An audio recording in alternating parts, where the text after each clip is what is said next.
Hacking the Seal, Saving the Seals Series Book 2. Written by Leslie North. Narrated by Matt Haynes. Chapter 1. If Scotty Devonshire didn't know better, he'd think he was in some kind of freaking fairy tale and not a suburban Washington, D.C. street with the way the birds sang and the sun shot through the tiny buds peppering the tree limbs, making them glow night vision green. Too bad this wasn't some kid's story, and he sure as hell wasn't Prince Charming. Before he even climbed out of the taxi and paid the driver, he did a quick recon of the exterior of the surrounding vacant houses to make sure he hadn't been followed. One could never be too careful, especially now. Then slipped his aviator shades into place, focusing on one house in particular. A somewhat ramshackle two-story, the paint peeling around the edges. A couple of upper windows were cracked, too. His source at the NSA had given him this address as the last known location of romance author N.T. Smalls, the pen name for the widow of their fallen comrade and SEAL team leader, Nick Matthews. He checked for traffic, then jogged across the street. Seemed no one had been around for a while. His hopes of finding any useful leads at the location plummeted. God, he missed his fallen SEAL team member and close bud, Nick, more and more each day. Nick had been too young, too good, too everything to go down with a bullet to the back of his head. He'd had his whole future ahead of him, then one sniper shot ended it all. Scotty shook his head and focused on the task ahead. That's why he was here. Officially, they were on suspension while the Navy conducted an investigation into Nick's death. Unofficially, however, they were conducting an investigation of their own. Nick deserved justice, and he and the remaining members of the SEAL Team 10 owed him the truth. Plus, with ex-SEAL Michael Becks and his crew doing their goddamn best to pin the accident on the team members themselves, they all had a fierce need for self-preservation. Someone had taken Nick out, possibly his wife too, since she'd disappeared without a trace after Nick's death, and Scotty damn well intended to find out who. A stiff breeze ruffled his longer-than-usual blonde hair and carried with it the scent of the sea. This place was closer to the sea than he would have guessed. Just a few short months ago, when he'd still been alive, Nick had never seemed particularly fond of the smell of salt and dead fish that permeated the air around here, at least from what Scotty could remember. It was also different from the crisp, clean scent of ocean back in their real home of Virginia Beach. And Natalie, well, she'd always seemed more than happy to go along with whatever her husband wanted. But then, 4 months ago, all of it had gone to shit. Now, Nick was gone, and Natalie was missing, and these days, the more they turned up about his buddy's widow, the more questions surfaced. Scotty sighed and headed up a set of rickety wooden steps that creaked and moaned beneath his muscled bulk, then reached out to knock on the door, only to discover it was already partially open, the door frame around the lock splintered and gouged with the telltale signs of a break-in. Apparently the area wasn't so clear after all. Slowly, he pulled his Glock from the holster at his waist and flicked off the safety. With his free hand, he eased the front door wider and moved cautiously inside. Light filtered in through the gauzy curtains and cast long shadows through the surprisingly tidy living room. Pulse thudding and weapon at the ready, he surveyed the space, then inched toward what appeared to be a dining room. Everything looked beige and bland, with no sign of Nick or Natalie or, for that matter, anyone else living here. No family pictures on the walls, no mementos of any kind. Odd. Something squeaked from down the hall, and Scotty froze in place, all his finely tuned SEAL instincts blazing to the forefront. Discover, assess, neutralize. His specialty was hand-to-hand combat and direct assault, but nothing beat a 9mm and a full clip at the ready. He took a deep breath, centered his body and his mind, then charged through an arched doorway into a small kitchen. "Hands up, asshole, or someone dies!" Several facts bombarded him at once. First, his target was a woman. Second, she was cute, really cute. Third, she held what appeared to be a spatula as her weapon of choice. Death by batter? Scotty frowned and lowered his gun slightly, squinting at the woman. "What are you going to do? Kill me by frosting me to death?" Her stern expression fractured slightly, and her pretty green eyes narrowed. "I'm a black belt in judo. I can make anything into a lethal weapon." "Really?" He raised a brow and relaxed his tense stance a tad. As a martial arts expert himself, he could see by her rigid, downright silly pose that she didn't have a clue what she was talking about. Not to mention, the only thing lethal about her were those curves. With her fiery red hair glinting in the sunshine and her creamy cheeks stained with dots of pink, she looked like a 40s pinup girl come to life. Hot damn, but she was a fine little thing. He considered himself something of a connoisseur of women. Short, tall, skinny, curvy, all ages and races and sizes, Scotty Devonshire loved them, especially redheads. He lowered his Glock and stepped closer. She held her spatula higher and didn't retreat. She stood half a foot shorter than his own 6'3" height, making her nose about even with his upper chest, which is where she kept her focus. For some odd reason, he wanted her to look at him directly again, wanted to see the spark of indignation in her emerald eyes. Then he shook his head and scowled. He was here on a mission, here for Nick, here to find files supposedly hidden in a trashy romance novel, the irony of which did not escape him, not to pick up a goddamned date. He clicked on the safety on his weapon once more and holstered it with one hand while snatching the cooking utensil away from her with the other. His fingertips brushed her soft skin, and for a moment he had the crazy urge to find out if she felt that soft all over. Snapping his lust-confused brain back to reality, Scotty tossed the spatula into the nearby sink, then widened his stance and crossed his arms. "Who are you?" "Who are you?" she countered. The woman had cojones, he'd give her that. Hell, there'd been times when he'd been training rookies in Kandahar where one lethal glare from him had the rookies practically soiling themselves. But not her. No, sir. This one, she stood her ground. Scotty found that turned him on all the more. He didn't answer, just watched her. Interrogation of targets had been part of his military training, and he'd put his skills into frequent practice during his SEAL days. The best tactic was to wait it out, let stress and adrenaline work their magic. Eventually they'd talk, most of them anyway. Seconds ticked by with agonizing slowness as a whole host of emotions flickered across her delicate features: fear, anger, determination, and finally, resignation. At last, she glanced up at him, and a tingle of awareness shimmered through his bloodstream at the renewed eye contact. Spring. That's what the color of her irises reminded him of, the fresh promise of new beginnings. Scotty scowled and forced himself to concentrate on the task at hand. Find the e-reader, download the files, report back to his team leader. Still, it had been nearly 2 weeks since he'd gotten laid. Maybe that was the reason he was waxing poetic over some chick's eyeballs. Jesus. Thank God the rest of his team wasn't here to see this. They'd never let him live it down. Frustration made his voice harsher than he'd intended. Name, now. She winced, her full lips thinning into a hard white line. Hayley Stevens. What are you doing here, Hayley Stevens? I should ask you the same thing. He inched closer, hoping to use his size to intimidate her into answering, even though he'd never hurt her, would never intentionally hurt any woman, truth be told. But she didn't know that. Tell me. I'm Natalie Matthews' niece. Well, didn't that just take him back a step? He'd planned to use Natalie's nephew as his cover. Damn, guess that wasn't an option anymore. Frowning, he scrambled for a new plausible story. Niece, huh? He eyed Hayley with skepticism. Funny how Nat never mentioned having a niece. His statement seemed to fluster her for a moment. She bit her lower lip, and he couldn't help staring at the tiny movement.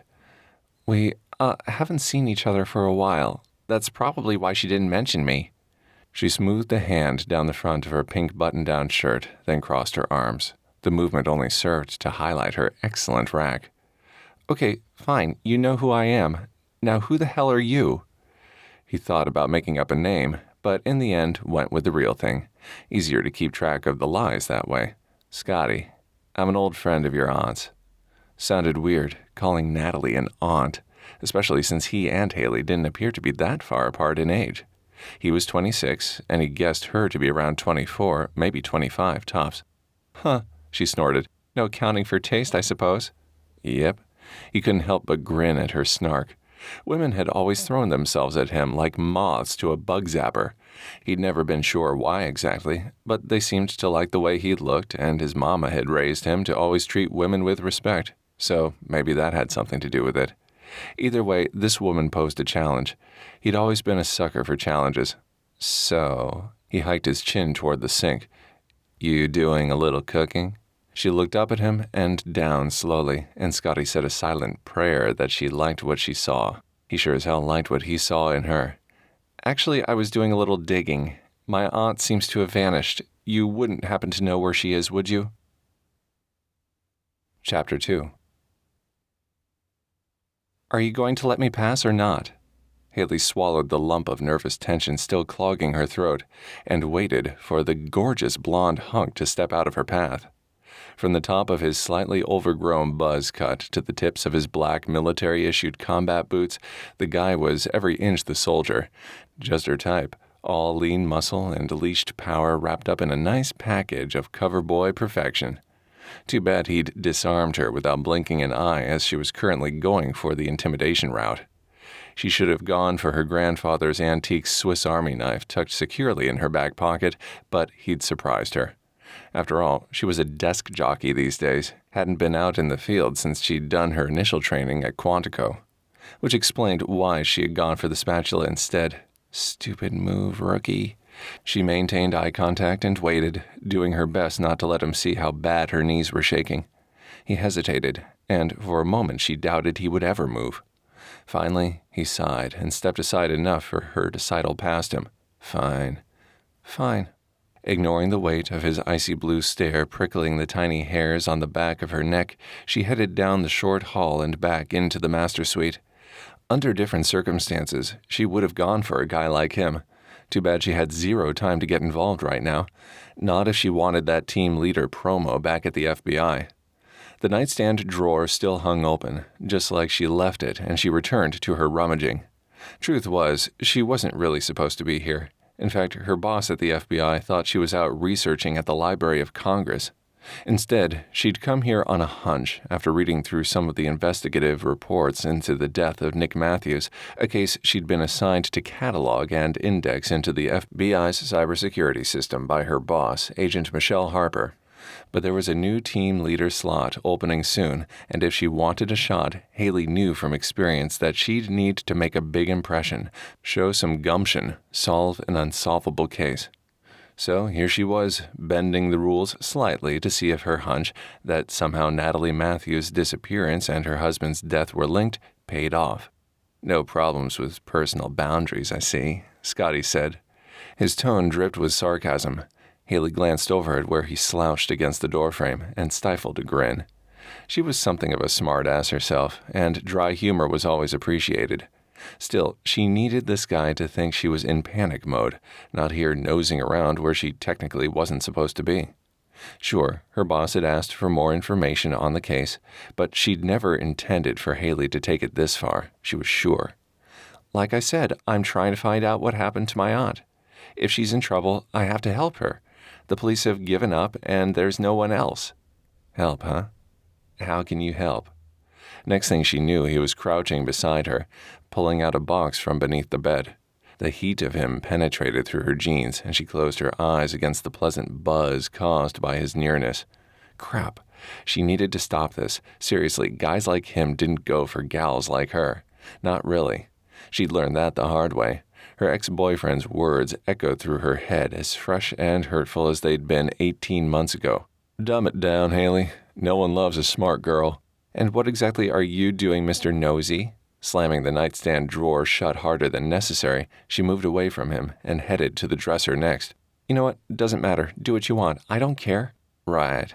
A hint of suspicion colored his tone, and she gave him a wary look. Is that why you're shaking? I'm not shaking. She tightened her fists to stop them from trembling. Damn him.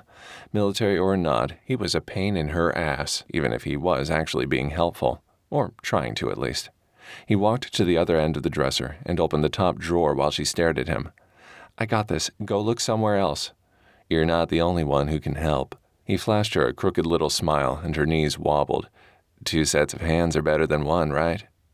Hayley's gaze dropped, and in her mind all she could see was his long, tapered, tanned fingers caressing her skin, teasing her nipples, stroking the heat between her legs until she... Helping hands indeed. No! She turned away and instead searched for the e-reader that should be here somewhere. On it, she hoped to find the files that would unlock the whole case her boss had her working on. As a cybersecurity analyst for the FBI, her days were mainly focused on processing data and solving complex coding puzzles. And that was yet another reason why she wanted to get that promotion so badly. Team leaders got more time in the field, more hands-on experience with cases. She'd had the training, and she certainly had the brains. All she needed was to crack one major case as proof she could handle herself in face-to-face situations. Now, if Super Stud McSpy over there would get the hell out of her way, she'd have her chance. Hey, what do we have here? Scotty pulled a manila folder out from beneath some lacy lingerie. Hello there. I'll take that. Hayley snatched the file from his hand and hurried over to the bed before he could protest. Maybe this will tell me where she is. Or maybe, he reached over her shoulder and snatched it back, it will tell me what really happened to my friend. Give that back. Make me. She wanted to kick him in the nuts. She wanted to tell him off up one side and down the other. She wanted to nibble on those firm lips until he was as turned on as she was. Damn it! Hayley clenched her jaw and resumed her search through the dresser while he took a seat on the bed. Screw him and that stupid file. Nothing worth anything would just be lying around like that anyway. Natalie Matthews was too intelligent. Hayley'd been tracking the woman for months, even before her husband's death.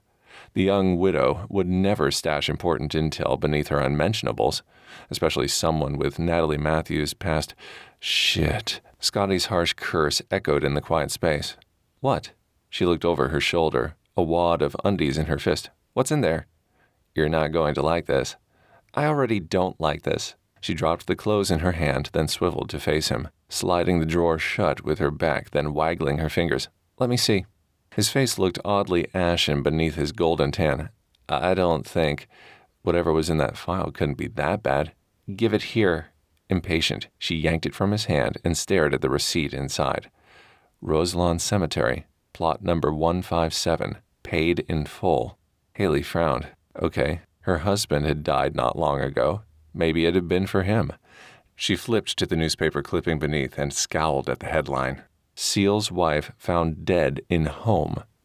There'd been no reports of any murders related to Natalie Matthews in the Bureau's files. Natalie couldn't be dead. She couldn't. Not to mention the fact there was no logical reason for this information to be hidden in the underwear drawer, which meant someone else had planted it there. Hayley slumped down onto the edge of the bed beside Scotty and checked her watch. She was due back in the office in a few hours. She thought this would be a quick in and out, grab the e-reader and go. Instead, she had no digital files and a ton more questions. This had been her one shot, her one chance at making a name for herself. Scotty apparently took her defeat as grief because he put his arm around her shoulders, tucking her into his side. His tone cracked a bit, as if he was actually shaken up by this turn of events. I can't believe she's gone too. The scent of him, spice and sandalwood and clean, warm male, begged Hayley to close her eyes and savor his strength while she could.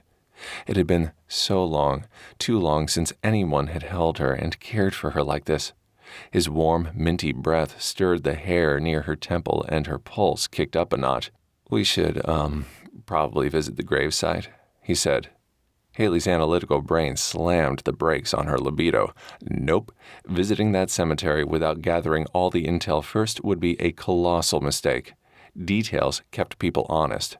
Details kept people safe. No, we should wait until we have all the facts. Oh, shit. He shook his head in mock disgust. You're one of those details gals, huh? He straightened and stared down at her. Details take too long. Not with me, it won't. Scotty wrinkled his nose. Why is that? Because I graduated top of my class at Quantico in both cybersecurity and emerging malware threats. I'm one of the world's leading experts in emerging tech viruses, and there isn't an encryption in existence that I can't crack. Any other questions? She crossed her arms, expecting the same reaction she'd always gotten from her ex. He'd always wanted her to dumb things down, bury her intelligence beneath layers of makeup and short skirts and push-up bras. FBI, huh? Scotty's gaze narrowed, and a slow smile spread across his face. I'm impressed, Red. So instead of Superman, you're like super hacker, right? Adorable. That was the first word that sprang to her mind. Dangerous. That was the second. She'd have to watch herself around him if she intended to find what she needed and still keep her cool. Hayley pushed out of his arms and headed back toward the door, winking at him over her shoulder.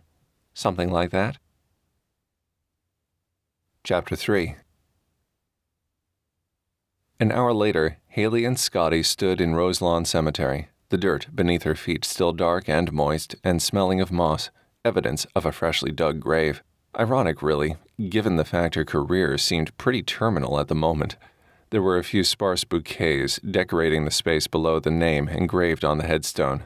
Natalie Teresa Matthews, 1988-2016, beloved wife. According to the bogus newspaper clipping she'd brought along, Natalie had passed away unexpectedly 2 weeks prior.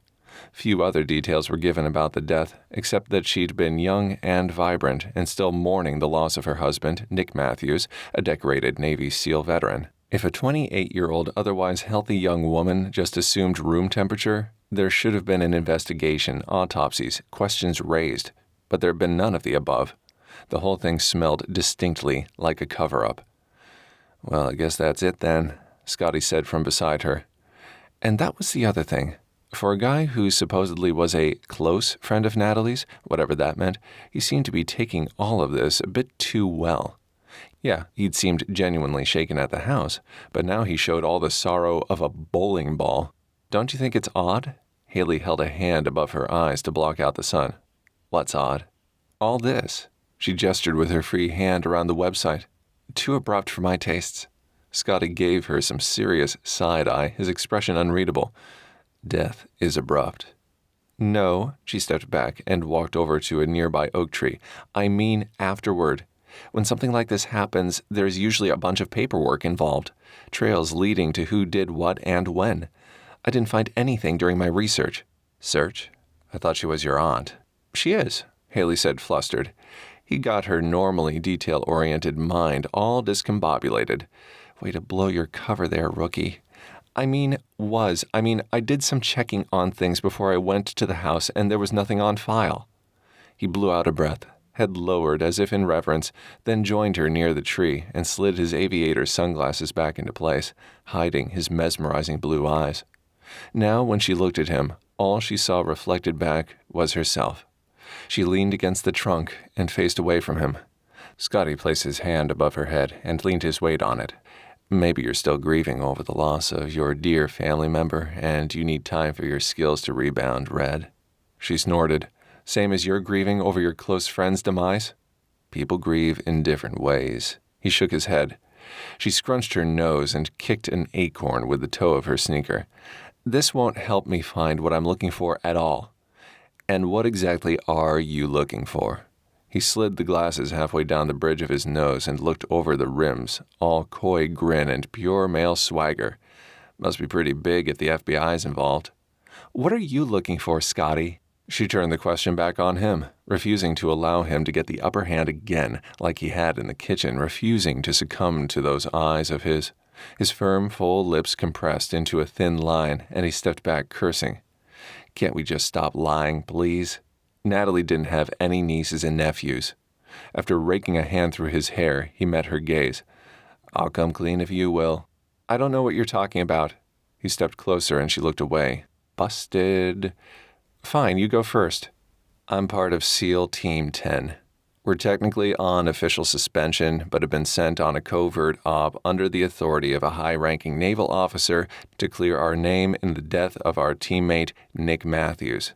Natalie had some confidential files downloaded on an e-reader that we believe might lead us to Nick's real killer." He crossed his arms. "And you?"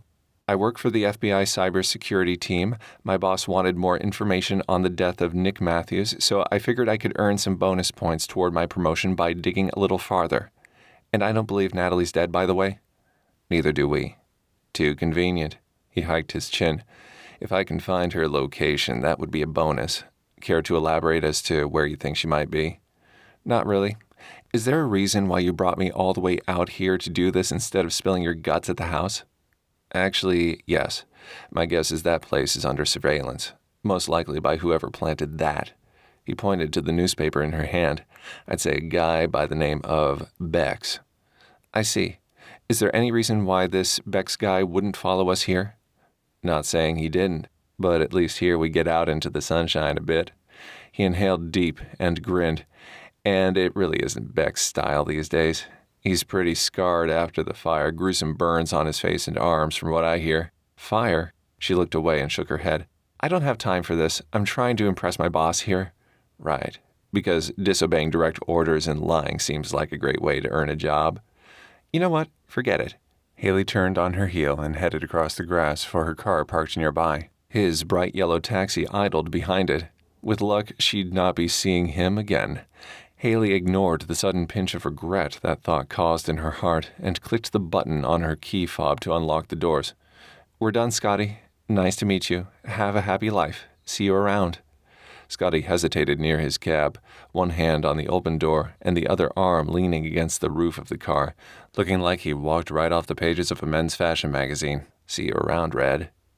Then, with a smile and a small wave as his taxi passed her by, he was gone. She stood for a moment afterward, staring at the retreating vehicle before she climbed behind the wheel and headed out of the cemetery herself. She had work to do, now more than ever, if she was going to unravel this mystery and salvage her career goals. Later that night, Scotty peered around the trunk of a large sycamore and scanned the area near Natalie's house again. It was close to midnight, and most of the neighbors had gone to bed long ago, leaving only the orange glow of the streetlights and the whistle of the wind through the leaves to keep him company. He'd returned, under the orders of his team leader, Kyle Matthews, to do another search of the place, one where he wouldn't be distracted by a certain auburn-haired FBI busybody with killer curves who could bring a lesser man to his knees. Good thing he wasn't a lesser man. Over the years, Scotty had enjoyed his share of women, had earned and savored his reputation as the womanizer of his band of brothers, but something about Hayley made him question himself in that department. Most gals fell all over themselves when he turned on the charm. Her, though, seemed like she could care less. Maybe she was a lesbian, that would explain it. Or maybe you're losing your touch. The words echoed through his head in Nick's voice, just the kind of jab Nick would have given if he'd been here. He checked the area one more time before he jogged across the street on silent steps, his black clothes and skull cap helping him blend into the background. This time, he snuck around to the back of the place and jimmied open the lock on the rear door before slipping inside. Checking that bedroom again was a top priority. He'd spied an office, too, while he'd been here earlier. There was an attic, too, according to the house's blueprints. Natalie was a smart girl. He wouldn't put it past her to stash the e-reader up there, then try and return for it later. But in his years of snooping, he'd learned that while some people hid their secrets all over, most kept to the usual spots. The twinge of guilt he felt over invading the privacy of one of his own didn't help matters, though, and his steps faltered as he hurried down the hallway toward the front of the house. He jiggled the handle of the office door and found it was unlocked. Good. That would save him time. The door creaked open, and he'd taken one step inside when the distinct sounds of a lock being picked echoed from the front of the living room. He'd not expected more company tonight, but then again one never knew. Maybe Bex had finally decided to show himself again. That's who he assumed was behind planting that false newspaper article anyway. Cowardly bastard. Scotty pulled his Glock from its holster and clicked off the safety. God, he'd loved nothing more than to put a bullet right between that psychotic asshole's eyes. The jerk had faked his death and left the rest of his SEAL team full of bullet holes in the jungle, as Scotty's teammate Gage had discovered the week prior. Now the traitor was gunning for the files supposedly contained within the novel Natalie had written before her death, the novel Scotty had been trying to find when he'd gotten majorly sidetracked by a certain hot little red-headed number. Scotty closed his eyes for a millisecond, cleared Hayley's image from his mind. "Focus," he heard Nick say. Right. Michael Bex, the complete wackadoodle who was more than likely involved in Nick's death somehow, and Natalie's disappearance. Scotty kept his finger hovering over the trigger of his gun and sidled out toward the living room, his back pressed tight to the wall. If Bex came looking for a fight, Scotty would sure as hell give him one he'd never forget. Poised beside the door now, he waited, breath held, as the front door opened and a shadowed figure stepped inside. Before his mystery guest had a chance to make a move, Scotty grabbed him around the neck, his forearm tight to the intruder's jugular, threatening the blood supply to his brain, the barrel of his gun resting against his temple in sinister warning. The person struggled against him as his mind raced. He was short, too short for Bex, and soft, and curvy, and he smelled like strawberries and sunshine and shit. Scotty fumbled with his free hand for the light switch, flicked it on, keeping a solid hold on his prisoner. "What the hell are you doing back here, Red?" In answer, she stomped hard on his foot and bit his arm. Cursing, he let her go, then blocked the door with his body to prevent her escape. "I'm waiting." Hayley glared at him, all fire and fury, her eyes glittering and her cheeks flushed, and despite the situation, Scotty felt cock tighten. Lesbo or not, she was a fine specimen to behold. "Couldn't stay away, huh?" Hayley turned away, her tone deadpan. "Yes, your powers of attraction were too strong to deny." He snorted. "Considering you bad for the other side, maybe you—" "I'm not a lesbian." Hayley gave him a look. "Even if I was, what difference does that make?" "None." He followed her over to the desk. She gave him a sly smile. "Maybe I just don't like you." Without second-guessing his actions, Scotty stepped close to her and slipped his arm around her waist, pulling her tight against him. Her breath caught, and her lips parted, her pupils dilating so wide they all but obliterated her emerald irises. There. That's what he wanted. She might deny the attraction until she was blue in the face, but she sure as hell felt it. This weird connection between them, like a silvery thread locking them both together and vibrating like a tuning fork whenever they were near each other. He traced a finger down her cheek and smiled as she shivered against him. "Nah, you like me just fine, Red." Scotty bent to kiss her, but she shoved him hard in the chest. He stumbled backward and she scurried to the other side of the room. "That will not be happening, asshole," she said, her voice a tad breathless. He grinned slow and shrugged. "Whatever you say." They'd consummate this relationship, sooner rather than later. He could wait, despite his pounding pulse and the blood rushing to other areas. "So," she pushed a wayward lank of coppery hair behind her ear and picked up her file again. "Since we're both working toward the same goal, makes sense to split the load?" "What exactly are you proposing?" He yanked open another drawer to peer inside. "A truce. If we work together, we'll both achieve our objectives faster." A truce, huh? Scotty hid his smile. He and the team really didn't need any help to achieve their objectives, but spending more time with Hayley would be fun, and having someone inside at the bureau wasn't a bad idea either. More intel never hurt. He shut the drawer and leaned back against the file cabinet, then pulled out his phone. "Deal. Give me your number in case I need to contact you." "Deal." Hayley shook his hand, eyeing him warily as she rattled off her digits. His skin tingled from their brief contact, and as he got back to searching, Scotty couldn't help but grin. Yep, these next few days would be fun indeed. Chapter 4. Michelle, when you have a second?" Hayley said as her boss passed by her desk the next day. This was at least the 5th time she'd tried to flag the woman down, and each time she'd blown her off. Usually Hayley had better luck impressing her supervisors, but her mojo was off. Had been since yesterday. She still couldn't quite believe she'd agreed to partner with Scotty Devonshire on the whole Natalie Matthews affair. And yeah, she'd investigated the hell out of the guy too, spending her morning digging up whatever she could on him and his SEAL pals. Just because her decision had been impetuous didn't make her stupid. If she was going to entrust even part of her career and possible promotion to the guy, she wanted to know everything she could about him. Hayley had to say she'd been pretty impressed at first. A bit of digging into the top-secret naval databases had shown he'd grown up a Navy brat, traveling the world with his highly decorated father. Then, when he was 8, his dad had been killed in action, something that seemed to inform the guy's choices from that point onward. Hell, Scotty even looked just like his father, same sandy blonde hair, same cornflower blue eyes, same devastatingly delicious smile.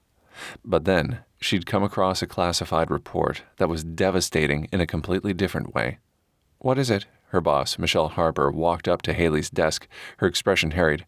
"Sorry, my son's sick today, so I've been dealing with doctors' offices and insurance snafus on top of the review board's questions for our meetings later.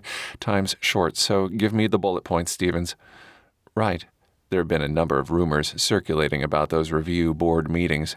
Word had it they were looking to shut the intelligence team down, which would leave not only Hayley but the whole department unemployed. They were only rumors, but still, they added fuel to Hayley's fire for a promotion. With an upgrade in title, she'd be less susceptible to the government's ever-constant budgetary concerns. Natalie Matthews, widow of a Navy SEAL, dead at 28, questionable circumstances, possible ties to a shadowy military cover-up.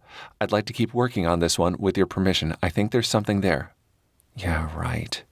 Considering the way her heart rate surged whenever Scotty was around, even when he wasn't wresting weapons away from her, there was definitely something there. Of course, at that instant, her boss's phone buzzed again. Michelle sighed. Fine, whatever. I don't have time to deal with this right now, but I'm sending a security detail with you. If this is some kind of conspiracy, you'll need backup. Hayley waited until her boss had gone again, phone to her ear once more, before she got back to her computer. Dodging her boss-assigned tail would be tricky, but she'd find a way, she hoped. Besides, she'd have Scotty guarding her back. Couldn't get more protective than a frigging SEAL. Now all she had to do was contact Scotty and set up another meeting, preferably with the rest of his team this time. If they were all going to be cohorts, she wanted to know they were all people she could trust. One quick phone call, and it would all be set up. Adrenaline speeding through her veins, Hayley pulled out her cell and dialed. Chapter 5. So where you been, man? Spencer Nixon, Scotty's SEAL team bro and their resident sniper, said. He flopped down on the other end of the sofa and kicked his stockinged feet up on the coffee table. You got a little something on the side? Scotty ignored his friend's waggling brows and took another drink of his ale. I've been working, right. This from Gage Jackelson, the team's explosives guru. Sitting where he was with his back to the windows, the hazy sunlight streamed in through the windows and highlighted the jagged outline of his earlobe that had been shot off during one of their missions in Iraq. Is that what they're calling it these days? Like you're one to talk, dude. Scotty sent him a disgruntled stare. How's Anna? Fine. Busy. Always working these days. Thanks for asking. Gage grinned. You should try getting a girlfriend sometime. Sticking with one woman longer than a night has its advantages. Did anyone else come here to discuss our mission? Because that's the only reason I'm here, Kyle said. He was slightly older than the rest of the team, and Scotty was still surprised the guy was back to work, since he was still mourning the loss of his younger brother, Nick. Then again, they all were. Probably always would. Sure. Scotty set his half-empty bottle down on a side table and pushed to his feet. Smack-talking with his buddies was usually his forte, but something about including Hayley in this one-night-stand pile bugged him. Not that they'd slept together, but still. So, Nick's widow. I ran all the information you gave me on Natalie last night, Kyle said from inside the condo's open gallery-style kitchen. Scotty kept this place as a safe house in case the team needed a place to crash or hide out while in D.C. What'd you find, boss? Scotty leaned up against the granite bar top. I don't buy for a second that the widow's dead, too. The minute the words were out, he cringed. Sorry, man. I know you miss him. Kyle met his gaze, then looked away, his voice low. Yeah. He walked out into the living room and took a seat in an armchair across from the sofa. From the intel I gathered, the only evidence to support Natalie's death is the certificate and the grave. So you think someone faked it? Vex, maybe? Scotty sank back into his seat, frowning. But why? Good question. Scotty's phone buzzed in his pocket and he pulled it out. Didn't recognize the number. He held up a finger to the guys as he stood and moved to the opposite side of the room. Hello? Scotty Devonshire? Who is this? Hayley? He couldn't help smiling. Just hearing her voice did that. Red? He glanced over at his buddies, then faced the wall for more privacy. To what do I owe this honor? I found some footage I think you might be interested in seeing. Cool. When should we meet? How about 10 minutes? Seriously? He frowned and checked his watch. Where are you? At work, but it's almost my lunch and I can take some extra personal time if I need to. I'll hop on the metro and be in your neighborhood in a snap. I won't even ask how you know my location. GPS, it's a beautiful thing, she laughed, and the room around him seemed to brighten. All right, we can meet at the pub down the street. McGruff's in 10. Bring your team along. I want to meet them. Really? Disappointment tugged through him. He'd been hoping for some more alone time with her. Yeah, If we're all going to be working together on this, don't you think I should meet them? And vice versa? It made sense, damn it. Fine. I know it's tough when you aren't the one with all the good ideas, she said, and he could tell she was smiling. That sly smile of hers, probably. Before he could even come up with something snarky to say back, she added, I just sent you some still shots to look at in the meantime. See you soon. The phone went dead, and he squinted at the images flooding his tiny screen. You done talking to your latest babe, dude? Spence said. What? Scotty asked without looking up. The stills from Hayley showed a woman at what looked like Union Station. Dark hair, slender build, peculiar taste in bohemian chic, thrift store clothes. Oh shit. Natalie. He checked the date and timestamp. Guys? Yeah, Gage said. What the hell's wrong? Did some tramp dump your ass again? No. He walked over and handed his phone to Kyle. Take a look at these. Kyle frowned. Where did you get these? A contact of mine at the FBI. According to the timestamp, they were taken yesterday.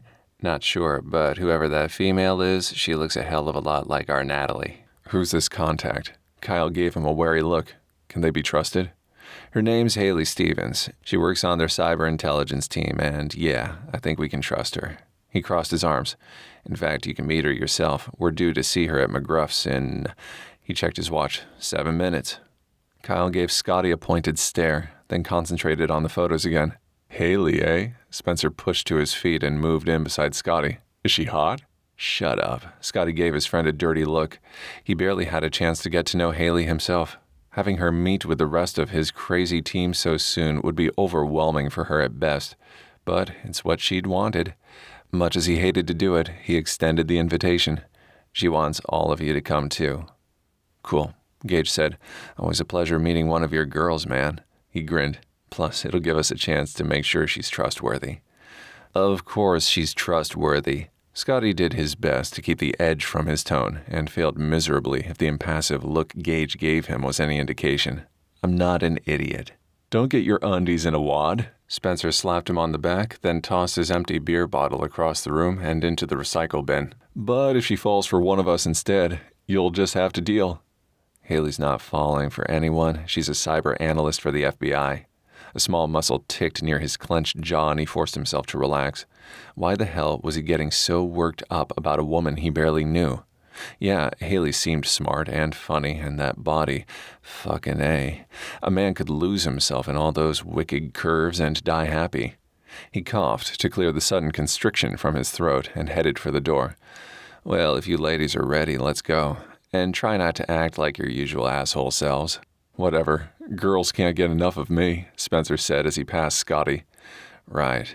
He waited until they'd all exited, then secured the door behind them, as evidenced by the fact you haven't gotten laid since Bush was president. I get laid plenty. Spencer followed Kyle and Gage out into the overcast afternoon. Sorry, bud, your own hand doesn't count, my friend, Gage said over his shoulder. They walked half a block down to the corner pub.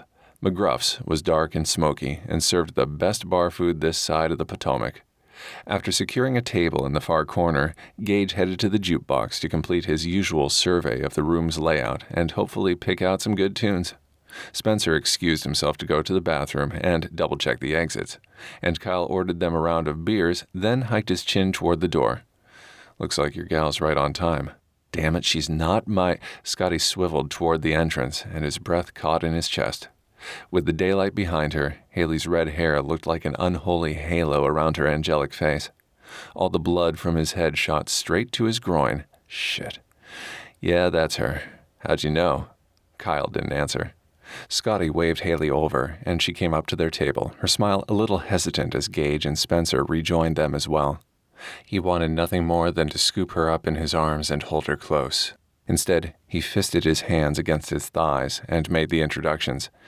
Hayley, these are the members of the SEAL Team 10. He went around the table. Kyle, Gage, Spencer. Each stood and gave her a crisp handshake, except for Spencer, who also gave her a slow once-over. Hayley didn't seem to notice, but still, he was going to have to kick Spence's ass later. Have a seat. Scotty gestured to the chair beside him. He caught a whiff of her sweet strawberry scent, and his pulse kicked higher. Not helpful at all. The other guys stared at him, so he did his best to make useful conversation. We, saw the photos you sent. Pretty interesting. I'll say. She glanced at Kyle, then lowered her voice, speaking directly to Scotty. I had a feeling after we searched the house last night that someone had planted that newspaper article, but it never occurred to me that she might have done it herself. Wait, you were at Nick's house last night too? Kyle scowled. What, you told me to check out the place again? Scotty narrowed his gaze. I meant alone. Kyle started to say more, but the bell above the door jangled merrily, cutting off whatever else he'd been going to say. Fuck. Gage sank lower in his chair. We've got company. Scotty glanced over at the new arrivals, a bevy of black-suited clones, then glanced sideways at Hayley. You were followed? My boss sent them as backup. I thought I'd lost them. Color zoomed into her cheeks. Sorry. Shit. Spencer hung his head. I hate those guys. We need to go. Commander Brighton will have my ass if we don't get this on the down low. Kyle stood and the other guys followed him. Scott, are you coming? Well, damn. He looked at Hayley, then over at the small contingent of sunglass-wearing agents now blocking the entrance. His oath as a SEAL demanded loyalty to his team, but his instincts told him to stay near the woman at his side, at least for now. Hayley leaned over and whispered, Is there another way out of here? Her warm, minty breath ghosted over his face, and warmth spread like liquid honey from his center out through his extremities. Yep, he was definitely sticking with Hayley. He met Kyle's dark gaze and managed not to wince under his leader's hard stare. I'll stay with her for now. Make sure she's covered, if that's okay, sir. Right. I'll contact you later. His SEAL teammates disappeared into the shadows of the room, and he turned to Hayley once more. He'd made his choice, and now he'd have to live with it, for better or worse. Come on, I know a back exit through the kitchen. Chapter 6. 20 minutes later, he and Hayley were strolling around a busy D.C. mall. They'd bought a couple of touristy baseball hats proclaiming America the Beautiful to disguise their appearance slightly, and were currently doing their level best to look like a young couple in love, right down to simpering looks and hand-holding, and not like they'd just blown off a whole team of FBI agents. Scotty laced his fingers through hers and kept hold of her hand, even though she tried to pull away. He led her over to an empty bench near a deserted stretch of pathway. So, won't you get in trouble for ditching those agents like that? Probably. She freed her hand from his, then folded them in her lap. I found some disturbing information on your SEAL team during my research, and I wanted to find out the truth, directly from the source. I see. Scotty crossed his arms. What kind of information? The reports I read indicate your team was responsible for Nick Matthews' death. Her words still sucker-punched him in the gut, even though he'd heard them hundreds of times already. Wrong. But he cursed and pushed to his feet again. I don't give a shit what those reports say. We loved Nick. He was like a brother to all of us. Was a brother to Kyle. We would never take out one of our own. Never. Fine, calm down. She glanced around nervously, then patted the bench beside her. Sit, please. Grumbling, he did as she asked. The accusations stung, even though they weren't true. And the fact that they'd come from Hayley, well, that just made it so much worse for some reason. Still, Scotty took a deep breath and forced his anger and pain to the sidelines. If he closed his eyes, he could still see Nick that last day, laughing, joking, goofing around with the rest of them while they loaded up their gear. Then the sickening whistle of the sniper's bullet, and Nick face down on the ground, blood seeping from the wound at the base of skull. According to the coroner, the shot had killed him instantly. Once Scotty got his hands on the fucking creeps who'd taken Nick out, they'd pray for such an easy death. He shook his head and stared into the distance. We were set up. Excuse me? Hayley faced him, concern lurking in her gaze. Someone took out Nick. We're trying to find out why. Whoa, that sounds like something from a spy movie. Welcome to my life, she snorted. Hey, do you hear that? The lilting notes of a jazz band drifted from across the reflecting pool. Feeling oddly nostalgic, he pushed to his feet, turned, and pulled Hayley into his arms, swaying with the beat. What are you doing? She swatted at his chest. People will see us. That's kind of the point, Red. He laughed and led her into an underarm turn. Hayley gave him an incredulous look. You're pretty good at this stuff. Where'd a guy like you learn to move like that? My mama raised me right. He winked, and she smiled, and he felt it all the way to his toes. He hadn't danced like this since he'd left home to join the Navy. What can I say? I'm a Renaissance man. That's one word for it. She shook her head and stepped away from him as the music faded.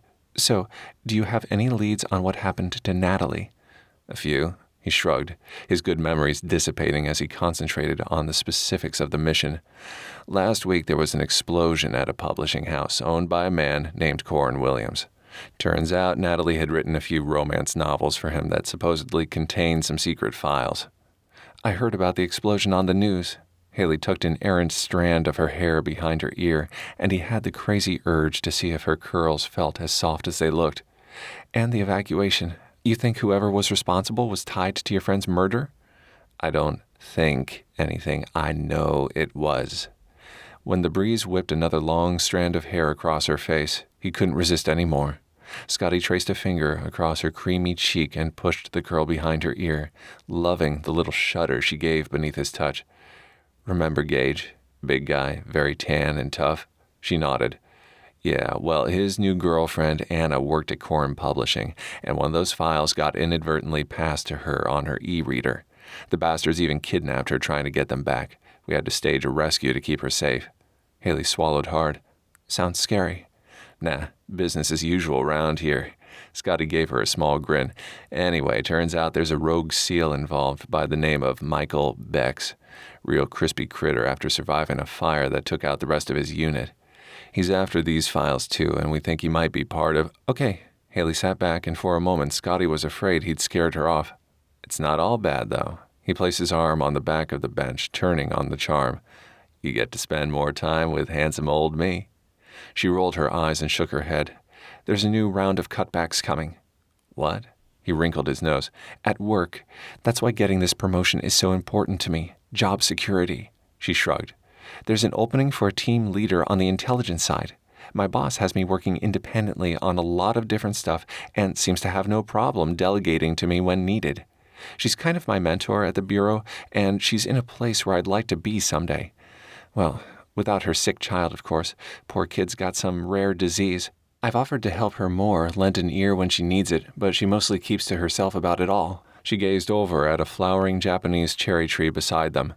So these days I concentrate on my career and climbing the bureau ladder. I figured if I could solve this case, it might give me more street cred. Street cred? Yeah. Successful ops look good on the old resume, you know? She blinked hard, her attention focused on her lap again.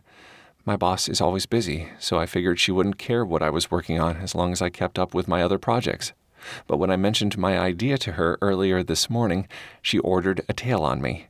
Can't really do much with a shadow following you around, so... So you ditched him. His grin grew wider. Nice job, Red. I think there's hope for your street cred yet. Yeah? Oh, yeah.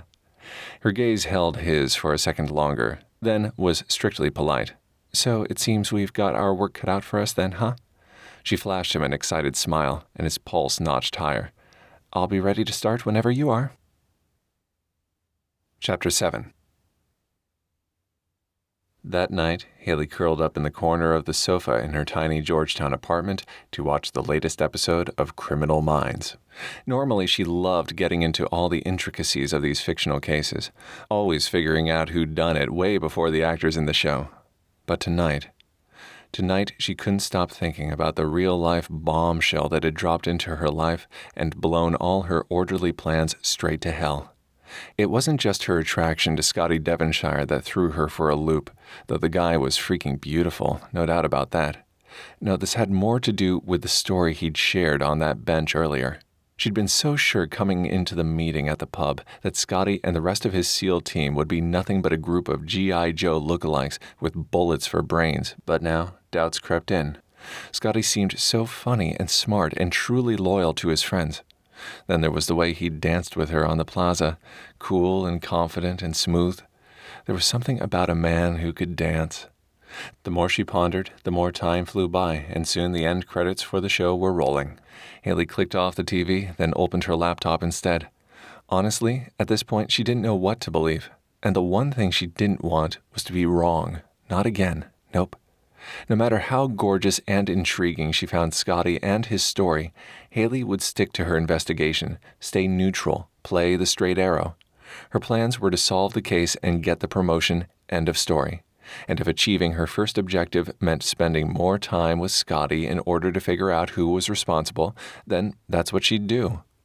She'd just logged into her remote account at the bureau when her cell phone buzzed. She grabbed it off the side table and unplugged it from its charger, then narrowed her gaze on the tiny screen. Michelle. A frisson of dread ricocheted through her bloodstream.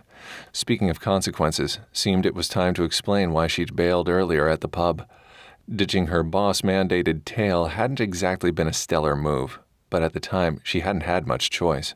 She needed Scotty and his team to trust her, and she couldn't get him to do that with a bunch of agents watching their every move. After a deep breath for courage, she answered the call. "Hey boss, what's up? You directly disobeyed my orders, that's what's up." Michelle Harper wasn't used to having her orders disobeyed, especially by one of her trusted analysts. She did her best to relax her tight shoulders and stared out the doorway of her office into the empty blackness beyond. This late, the place was practically deserted. Only the whir of a faraway janitor's mechanical floor buffer split the silence. She gave orders for a reason, the same reason she planned all of her missions to a T. Control. Control meant safety. Control meant security. In her world, control meant everything. When Hayley didn't answer, she softened her tone a bit and continued. "Tell me why." "The person I met with wasn't comfortable with a crowd. It seemed more important to gain his trust than to—" "Follow directives?" Hayley sighed. "Yes, and I'm sorry about that. I promise it won't happen again." The kid was good. Better than any of Michelle's other analysts, and Hayley was on a first track for early promotion if she kept up the efforts. Kid being a relative term, of course. Michelle was only 11 years older than her protege, but some days it seemed like centuries. Those days when Charlie was sick and there wasn't a damned thing she could do to make him better. Days when all she could do was hold her son tight and pray for a miracle. Michelle swiveled in her chair and stared out at the glittering D.C. skyline, the Washington Monument in the distance, the Capitol building, all the scions of American justice. But where was the justice for her and Charlie? On her desktop, a small black burner phone buzzed to life, and she glanced at it over her shoulder, her heart rate accelerating. She should be used to them by now, the calls. They came every night, always at 11:15 sharp. Still, every single time he called, her throat dried and her chest constricted, and she wondered why in the hell she'd ever agreed to his conditions. Charlie, that's why. Biting her lip, she turned back to face her desk and the dim cubicles in the distance. "I need to go, Hayley," she said, her tone sharp with tension. "We'll discuss this first thing in the morning." She hung up before Hayley responded. Hand trembling, Michelle grabbed the burner phone and pressed answer. "Yes?" "How's Charlie?" The low, monotonous voice grated on her nerves.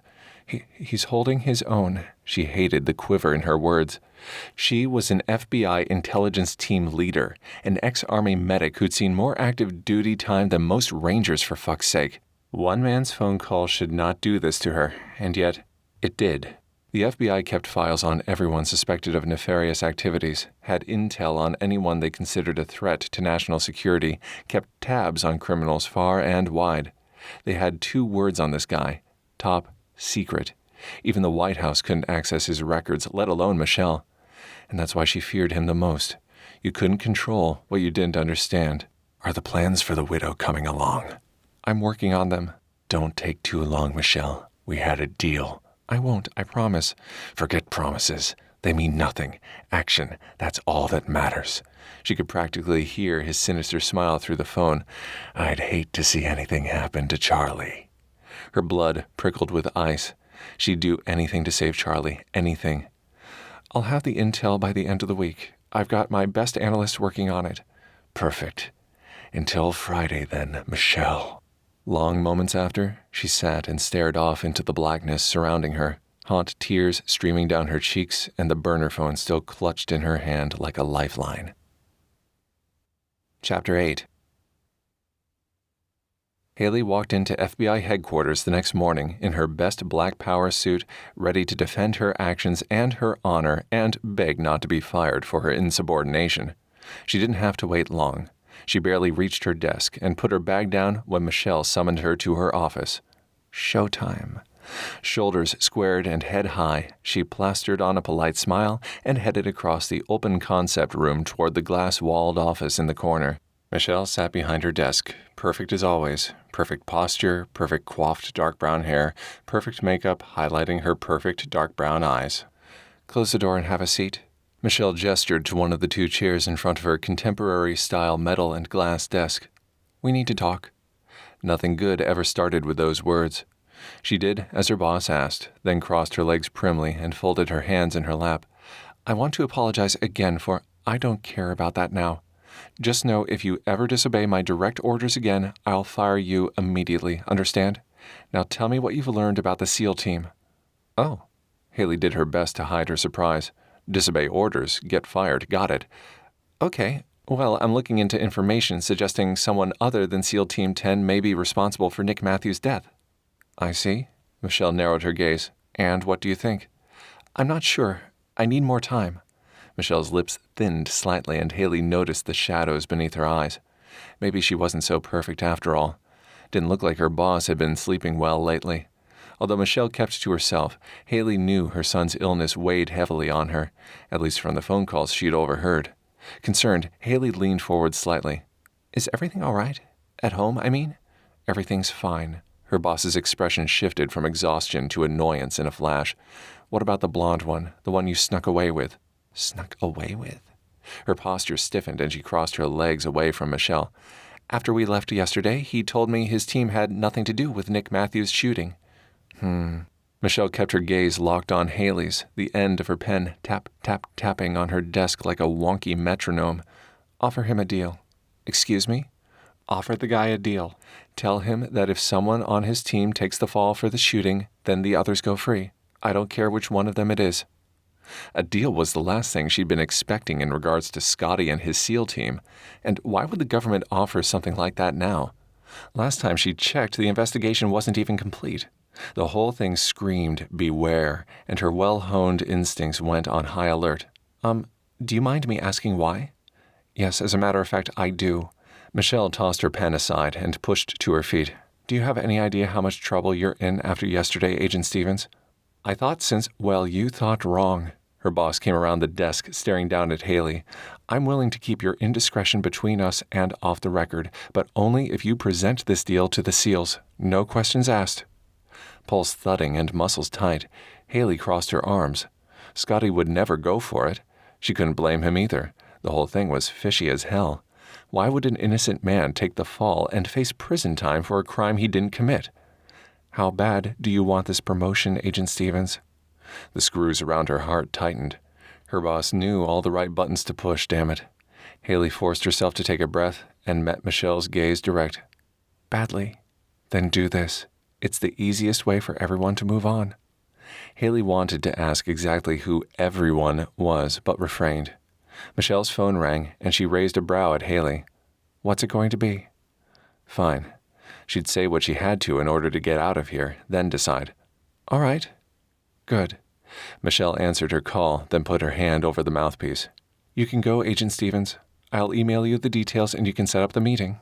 Sure enough, 10 minutes later, her computer dinged with an alert for a new email.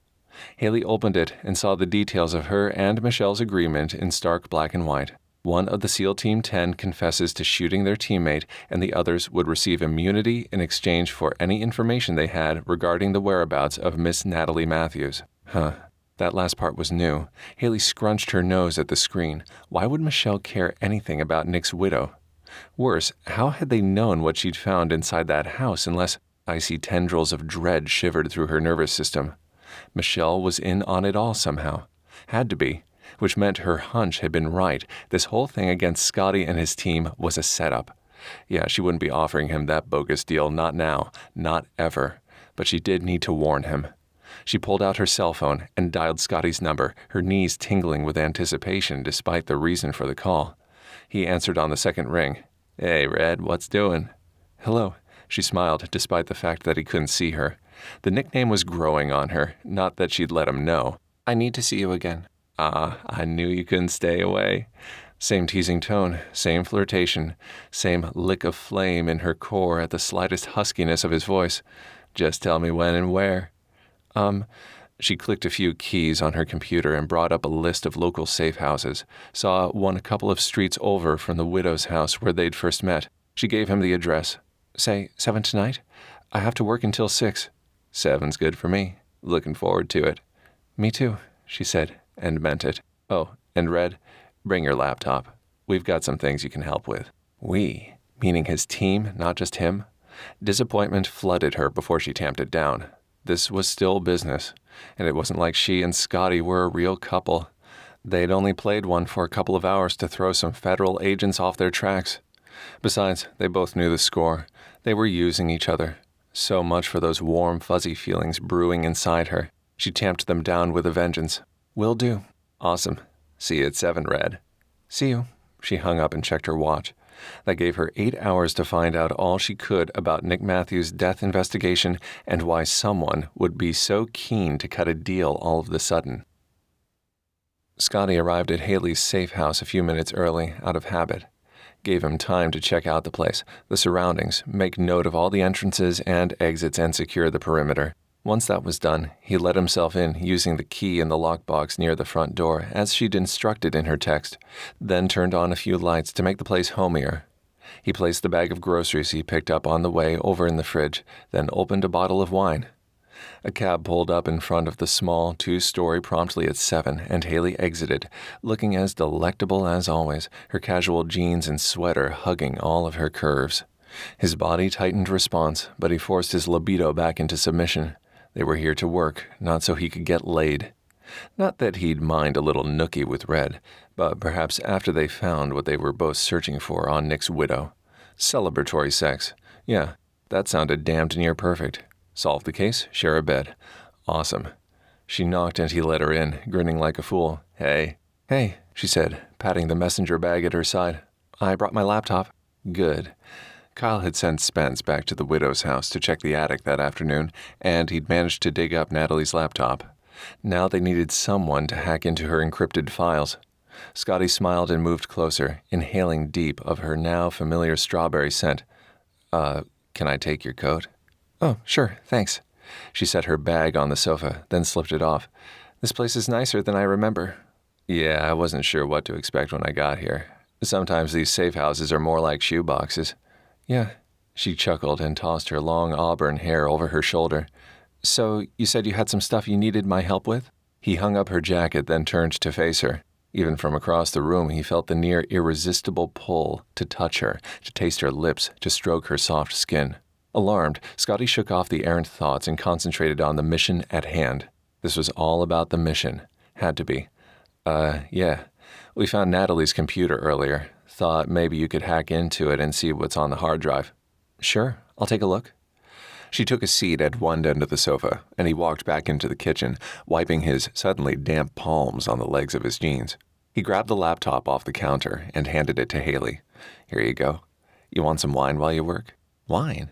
Yeah, I stopped at the store on my way over. Figured I'd cook us some dinner while you did your thing. Seems the least I could do for all your help. Oh, she smiled up at him, her expression surprised. You cook? I know my way around a kitchen. Wonders never cease. She gave him a slow once-over that had his pulse skyrocketing. Sure, I'll try some wine. Fantastic. He poured her a glass, then refilled his own before returning to the living room. She seemed to already be deep into hacking, with Natalie's laptop open and running on top of her knees, while her own computer hummed along the sofa beside her, a determined expression on her beautiful face. Your wine, Red? She took it from him without looking. My boss wanted me to offer you guys a deal tonight. What? He stopped short. I'm not going to. Hayley did look at him then, holding his gaze a moment before focusing on her screen again. And I believe you, by the way, about you guys being innocent. He scowled. What kind of deal? One of you takes the fall and the rest go free. It's bogus, though. I'm still trying to uncover who exactly the offer came from, since my boss doesn't have that jurisdiction. I'll let you know what I find out. And forget my promotion for now. Proving you guys innocent has become my top priority now. I'm going rogue. Scotty sank down onto the cushions beside her. He wasn't sure which part of her statements stunned him more, that she believed in his innocence or that she was giving up her coveted promotion to go rogue. Both touched him far more than he wanted to admit. In his world, loyalty and trust were prized above all else, and she'd just handed him both on a silver platter. Hey, listen to this. She opened up a file on Natalie's computer and hit play. Audio, rough and short, filled the air. Lots of voices, all male, orders barked, then agonized screams. Scotty picked out a few names, recognized one. Bex. Holy fuck. The tape must have been recorded during the ambush of SEAL Team 12, the mission that had killed all of them except Bex. Hayley clicked off the audio, her brows drawn together. What the hell is it? The demise of a SEAL team. Where would Natalie get something like that?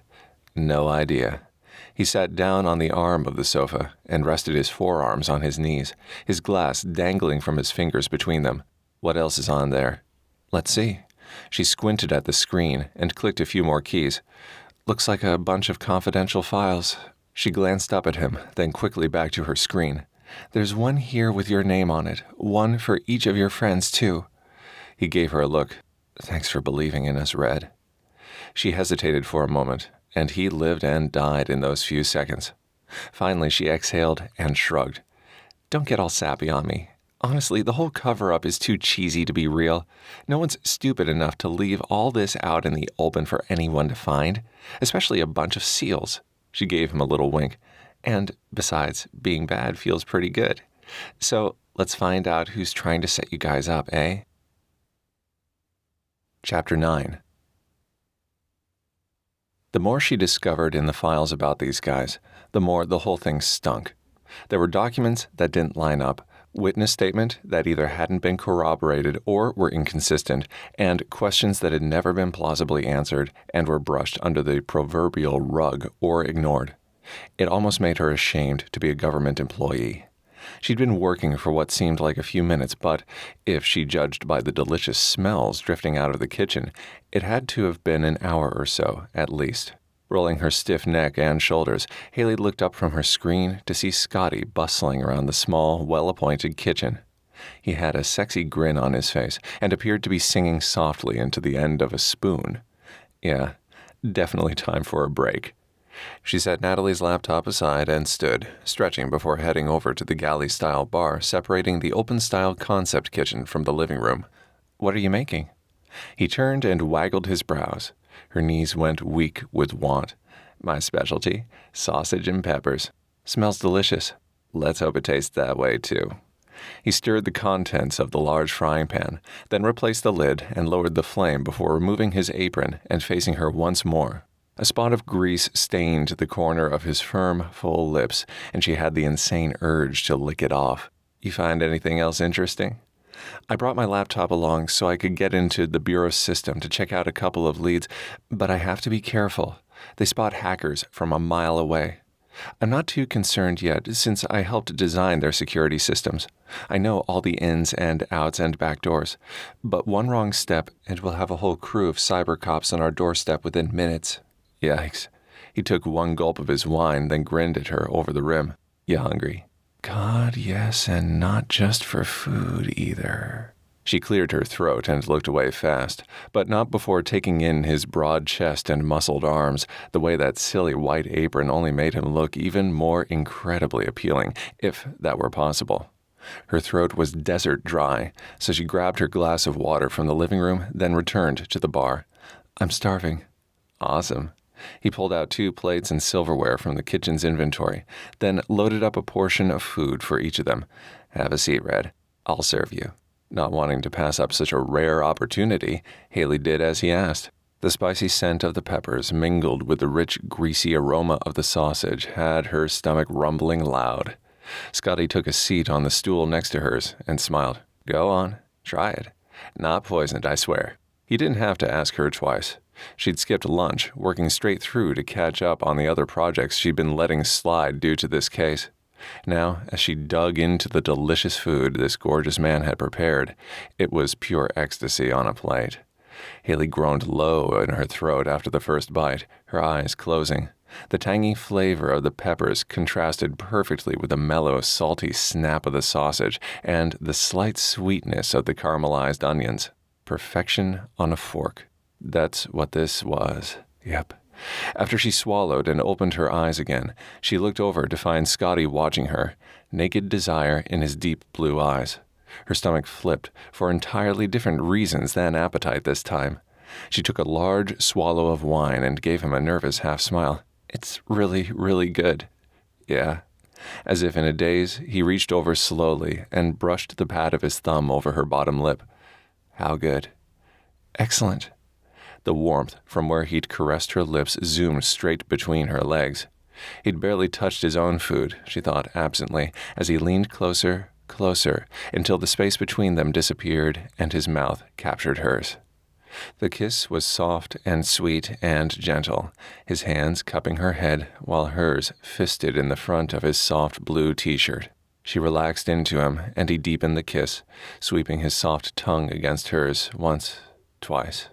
Scotty broke away and leaned his forehead against hers, looking into her eyes, his breath panting and his pupils blown wide. "I want you, Hayley. So goddamn bad." The tingle in her knees spread upward to her inner thighs at the stark need in his gruff tone. She'd never been with someone where the chemistry was this highly charged, this electric. It might be wrong. They might have only known each other for a few days, but hell, if she'd let this moment pass by. I want you too, Scotty." Her words seemed to unlock something within him, because before she knew what was happening, he'd picked her up and carried her to the living room, then cleared off the sofa and laid her down on it. Sorry, readers. Here's where we fade to black due to YouTube explicit content guidelines. If you dream for the steam, you'll need to take a look in the book. That was... wow. Yeah, she winked. You were pretty wow yourself. Thanks. His stomach grumbled, and he bit his lower lip, laughter sparkling in his gaze. They dozed off for a while in each other's arms. Hayley ran her fingers over his arms, his back, his chest, learning the lines of him, still not quite able to believe that she'd given herself to him so freely. He opened his eyes, a tired smile on his face. "Okay, Red." "Fantastic." Heat crept into her cheeks, and she lowered her gaze. Scotty placed a finger beneath her chin. "Don't tell me you're shy, Red." She shrugged. "You don't have to be," he said, leaning in to kiss her again. "Never around me, okay?" "Okay." She smiled as his stomach growled loudly. "Sounds like you've got another hunger to appease." "Does, doesn't it?" Scotty raised the same brow as before and rolled away from her. "You up for seconds?" "Hell yes." She sat up and pulled on her panties and his t-shirt while he donned his jeans and nothing else. Hayley followed him back to the counter and took a seat on her stool once more, 1,000,000 times more relaxed than before. Amazing what some mind-blowing sex could do for a gal. She couldn't help teasing him a bit. "More like firsts, though, since I really didn't get more than a bite before you ravished me." "Oh, I ravished you, huh?" He snorted. "Take a look at those claw marks and then tell me who ravished who, Red." She glanced over at where he pointed to her claw marks on his shoulders, and heat rose in her cheeks. "Sorry about that. Got a little carried away, I guess." "Love scratches." He grinned. "I kind of dig 'em." "Yeah?" She smiled around a mouthful of food. "Oh, yeah." He shoved a forkful of sausage and peppers into his mouth and chewed. They finished their meal in amicable silence, each brush of their hands or knees making her heart skip a beat. Sleeping with him probably hadn't been her wisest move ever, but she'd already blown her career to smithereens by disobeying her boss's orders. Why not obliterate her inhibitions, too? Besides, the mystery surrounding Nick's murder and his widow's disappearance was too tempting for a puzzle-solving geek like her, starting with the crappy encryption on Natalie's computer. All this added up to one thing, and one thing only. Someone wanted her to find those files. Now she just had to figure out who, and why. Chapter 10. "You hungry again? Can I get you anything?" Scotty asked, interrupting her flow. Hayley waved him off, scowling at her screen. "I'm fine. Just give me a minute." "I've given you 5 hours, Red." She blinked a few times, then looked over at him. Seriously? She'd been online that long? Muscles stiff and throat cotton dry, she sat back and rubbed her eyes. Wow, talk about losing track of time. Still, that's what always seemed to happen when she was grooving on her research. A quick look at the tiny digital monitor blinking in the corner of her screen showed her safe zone for poking around the FBI's databases was long gone as well. Shit. Her boss would have a team here soon if they weren't lurking outside the place already. Without a word, Hayley stood and tugged on her jeans, then pulled off Scotty's t-shirt over her head to pull on her own bra and blouse. She tossed his shirt in his stunned face. "Better get dressed." "Aw, Red, here I thought we might spend a little more time in our horizontal love nest." She sat again to put on her socks and shoes, then removed her Swiss Army knife from her back pocket and stowed it in her sneaker. If they were doing a lot of running, she didn't want to take the chance of it falling out and getting lost. "Does that line generally work for you?" Scotty tossed the shirt over his muscled shoulder and grinned, looking entirely too scrumptious for her own good. With those bedroom eyes and that shadow of stubble, Hayley wanted nothing more than to tackle him to the floor and ravish him again until they were both satisfied. But work came before fun. Always. An engine rumbled outside, then cut off. Hayley glanced toward the front windows, then back at Scotty. "I'd say we've got about 30 seconds. 30 seconds until what?" She stood and packed up her gear, then grabbed her coat and headed for the back door.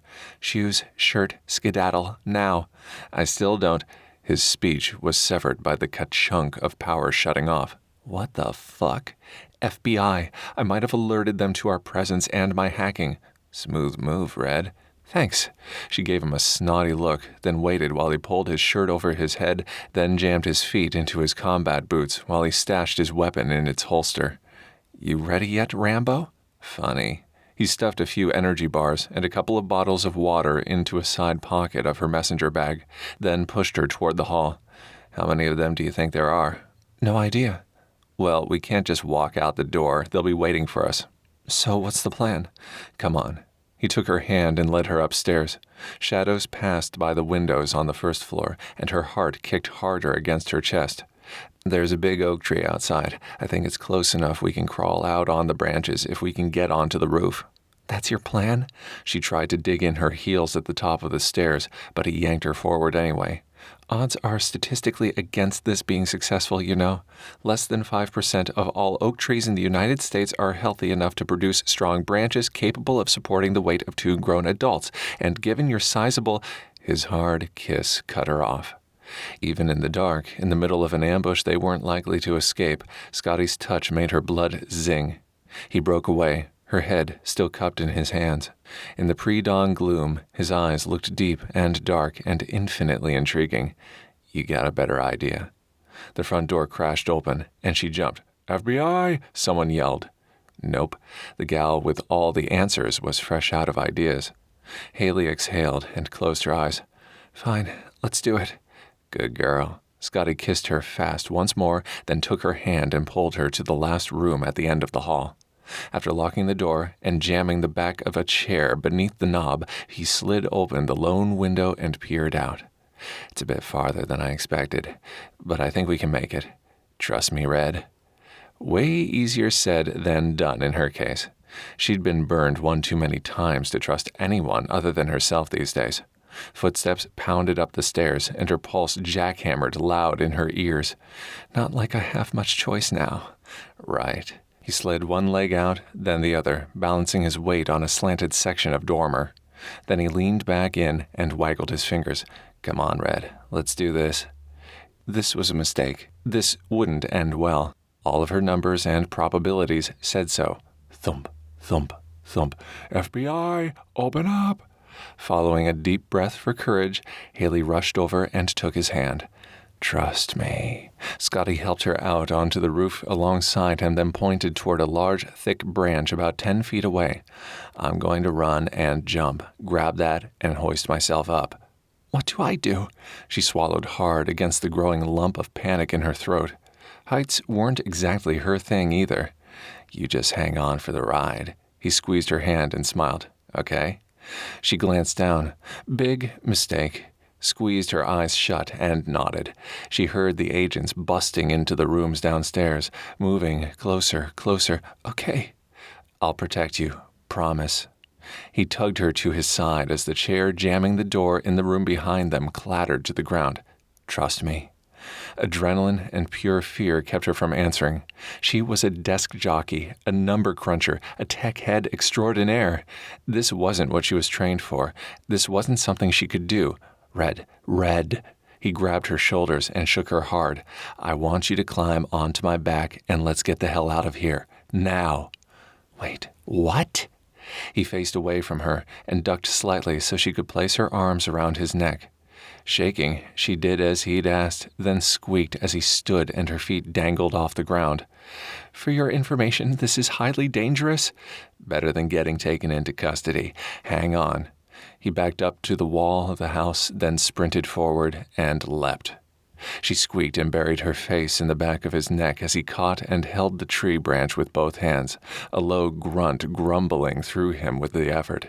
Somehow, she lifted her thighs and now had her legs gripping his waist tight. No way was she letting go. No way in hell. "Be careful," she whispered, peeking around the side of his head to focus straight ahead and not on the plunging depths below. Always.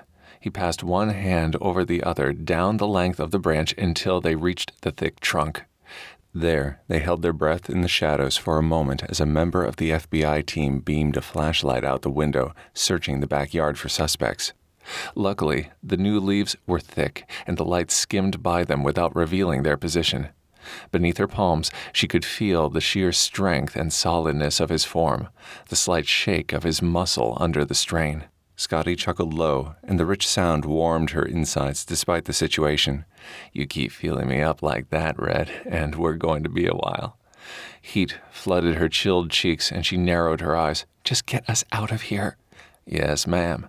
He shimmied them down the trunk of the tree, then ducked again so she could climb off him while he brushed bits of bark off his clothes. "All right, ready?" "Where are we going to go?" "Away from this place sounds like a good starting point." "Agreed." Taking either of their vehicles would have been too risky with all the agents swarming around, so walking was their best bet. She took his hand in hers, still trembling, and they sped off into darkness. An hour later, they strolled through the empty Lincoln Memorial, hand in hand, as slivers of pink and gold were just starting to streak the horizon, and a few birds twittered in the pre-dawn chill. After spending the night with her, getting to know her, being inside her, Scotty felt more confused than ever. Yeah, she seemed to be on his side and open to the SEAL's cause, but something about her still bothered him. "How do you know that FBI squad was coming?" he asked, glancing over at her in the gloom. "I have a monitor on my computer. Lets me know when the Bureau's system has me locked and loaded when I'm hacking." "Huh," he frowned. "You hack into your employer's stuff often?" "No." She turned away, adjusting the bag over her shoulder. "Yes, sometimes." They walked a bit farther, then leaned against a nearby railing. He'd done his usual inspection as they'd walked, and he knew the place was deserted, but he still couldn't seem to shake the feeling they were being watched. He rubbed the nape of his neck, the tiny hairs prickling there, his well-honed instincts flaring. She rested her hips against the cool metal beside his. If he closed his eyes, he could still remember the feel of those hips in his hands, the taste of her arousal on his lips, the warm, wet embrace of her body around his. Muscles tight in response, he crossed his arms and stared at the illuminated monument in the distance, and changed subjects. "So, why did you?" "Why did I what?" "Go rogue. Besides the fact I consider myself a good citizen and don't like the idea of my government framing innocent people." Hayley exhaled and squinted at the ground. "And I really wanted to sleep with you, and sleeping with suspects isn't allowed, so—" The slight quiver in her voice told him he wasn't the only one affected by what had happened between them. Scotty grinned. Hell, truth was, sex only made it all more complicated, and sleeping with her had probably been a huge error in his judgment, but damn if he could bring himself to regret it. "Yeah, the sex was pretty fucking hot. I didn't know a woman could do that with her." She kissed him this time, shutting him up. He deepened the caress, sweeping his tongue into her mouth to taste her spicy sweetness once more. Hayley was like a drug, addictive and deadly, but God, what a rush. "I was kidding, you know, about the sleeping together part." "I wasn't," he said, and kissed her again. He could take her, right here, right now, and she'd joyfully go along for the ride. God damn, he loved that about her. His mind screeched to a halt. Loved? Absurd. Ridiculous. He didn't love Hayley Stevens. Hell, he barely knew Hayley Stevens. And yeah, they'd just spent some incredibly intense, incredibly steamy time together, but no, it was the heat of the moment, the surge of adrenaline, fight or flight. Speaking of fight or flight, he broke off the kiss and set her away. Her breath panted, and her lips were parted and wet and swollen. From his kisses, Scotty couldn't resist the flush of masculine pride those thoughts created. We need to come up with a plan, Red. He raked his hands through his hair and did his best to get his own raging hormones back under control. Yeah, not helpful at all, dude. Right now, we're too vulnerable, which isn't good, he said, raking a hand through his hair. He could count on one hand the number of times he'd acted alone, on one finger, actually. This time, he'd never worked a mission without his team. Never, until now. She cleared her throat and picked up her bag from where it had fallen to the ground in the frenzy of their passion. I can check the location of other safe houses in the area. I've always got the condo, but the other guys are crashing there right now. Might be a bit crowded, he said. He should call Kyle, fill him in on what was happening, let him know they were safe. Yeah, that was best. No more of this acting on his own shit. Hell, his team was like the fucking Musketeers, all for one and one for all. I'll contact my team leader. Hayley nodded and headed over to a bench to set up her laptop. Scotty pulled out his cell and hit the speed dial for Kyle. So what if it was the ass crack of dawn? His teammates never had a problem interrupting his sleep when it suited their needs. Turnabout was fair play. And a bitch, he frowned. No, wait, that was karma. Anyway, he was calling. End of story. The phone rang once, twice. A twig snapped nearby, and silence settled over the area. Things were quiet. Too fucking quiet.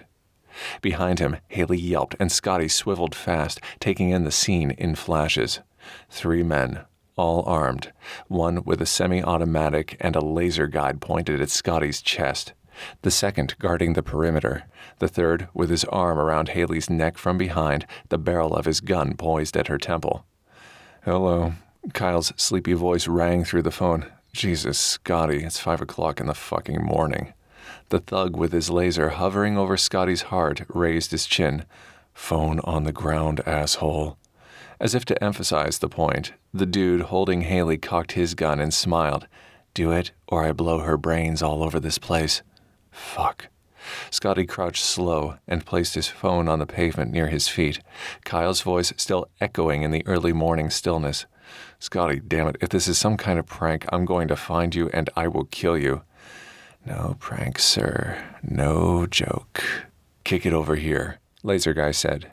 He did as the thug instructed, then straightened, hands raised, and glanced at Hayley. She looked terrified, but unharmed for now. Judging by the way these guys were dressed in the latest body armor with the latest assault weapons, they were private security. Government guns for hire didn't have that kind of bling. So it seemed his little hacker had drawn the attention of someone other than her FBI counterparts. The thug crushed the screen of Scotty's phone under the heel of his boot, never once removing his gaze from Scotty. Good. Now we have a message for you. Of course they did. Scotty avoided rolling his eyes, barely. What? Your girlfriend here for your team. Fair trade, your choice. I'm not his girlfriend. Hayley bucked hard against the guy holding her and received a hard smack to the head with the butt of his gun. She went limp in his arms, and Scotty winced on her behalf. Blood oozed from the fresh cut on her temple, and white-hot anger surged through his veins. These fuckers would pay for that. Now take a nap, soldier boy. Scotty snorted. Soldier boy? Really? Obviously, he wasn't dealing with a brain trust. He relaxed his arms and lowered his hands and was just about to step forward and deal with these amateurs by opening a good old-fashioned can of seal-sized ass whoop on them when pain exploded in the back of his head. His knees buckled and he crumpled to the cement, his vision tunneling and the side of his face flaring with pain as his cheekbone made hard contact with the ground. A fourth pair of combat boots filled what was left of his vision, and a voice that sounded vaguely familiar echoed in his ears as the last threads of consciousness deserted him. Your team for your girl. Your choice. You got 48 hours. Chapter 11. What the? Hayley groaned softly and rolled onto her side. Squinting her eyes open, she gazed around the unfamiliar space. Nothing but bland beige walls and empty hardwood floors. The tang of fresh paint and drywall hung heavy in the dusty air. She pushed herself up on one arm and kicked away the tarp tangled around her feet. The last thing she remembered was kissing Scotty, then someone grabbed her from behind. Then chaos. Wincing, Hayley lifted a hand to her sore temple and gently rubbed the small knot there. Whoever had taken her had whacked her good on the side of the head. Her ears still rang slightly from the impact, and she opened and closed her mouth several times to relieve the annoying buzz. This place looked like some kind of construction site. A quick check of the rest of her person showed they hadn't done more than dump her in here, thank God. No restraints around her wrists or ankles, no other violations. A shudder rang through her.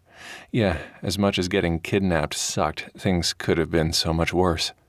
Voices sounded from the hallway outside her door, and her pulse quickened. Okay. She laid back down and pretended to be out cold. That seemed like her best option, only option really, at this point. She'd just rearranged herself on the tarp again when the door creaked open and heavy footsteps entered. "She alive?" one of the arrivals asked. Deep, gritty voice. No accent. Male. The footsteps moved closer, and Hayley forced herself not to hold her breath. She needed these people to think she was not dead. Lack of breathing wouldn't help her cause. A finger poked her shoulder, tipping her from her side to her back. The observer took a deep breath, then placed their hand on her neck, presumably to feel for her heartbeat. Yeah, she's still good. Another male, based on the gruff tone. This one didn't sound familiar either. "I don't like this," the first guy said. "He ain't paying me enough for this shit." "The fact someone's paying you at all should make you happy, dumbass," the second guy, the one closest to her, said, then moved away. "Now shut the fuck up and get back downstairs for the meeting." Guy number one mumbled something Hayley didn't quite catch and stomped away. Once his footsteps receded, she took a chance and peeked one eye open, glancing sideways, and spotted a medium-sized man sporting burglar black and a shiny bald head. He made a slow perimeter of the room, checking the one window. As if sensing her gaze, he swiveled fast to face her, and she squeezed her eyes shut, hoping like hell he hadn't caught her snooping. Seconds ticked by in agonizing slowness as she waited for him to attack. Finally, he walked out too, locking the door behind him. Alone once more, Hayley stared up at the ceiling and did her best to slow her thudding heart. Were they working for Michelle? Granted, she hadn't recognized the couple of guys she'd seen, but that didn't mean her boss hadn't recruited fresh blood. Or were they working for someone else, someone like Michael Bex? Her blood ran cold at the thought. From what Scotty had told her and what she'd found in the files on Natalie's computer, the guy had wiped out his own SEAL team without a second thought. He'd have no qualms about ending her at all if it served his purposes. Either way, she'd better think of a way to escape, and fast. Despite the constant low throb in her temple, Hayley concentrated on the details from her abduction once more. Scotty had been on the phone with his team leader when she'd been nabbed from behind. If she closed her eyes, she could still feel the cold metal gun barrel pressed to her skin, smell the slight odor of sweat from her attacker, hear his raspy breath in her ear.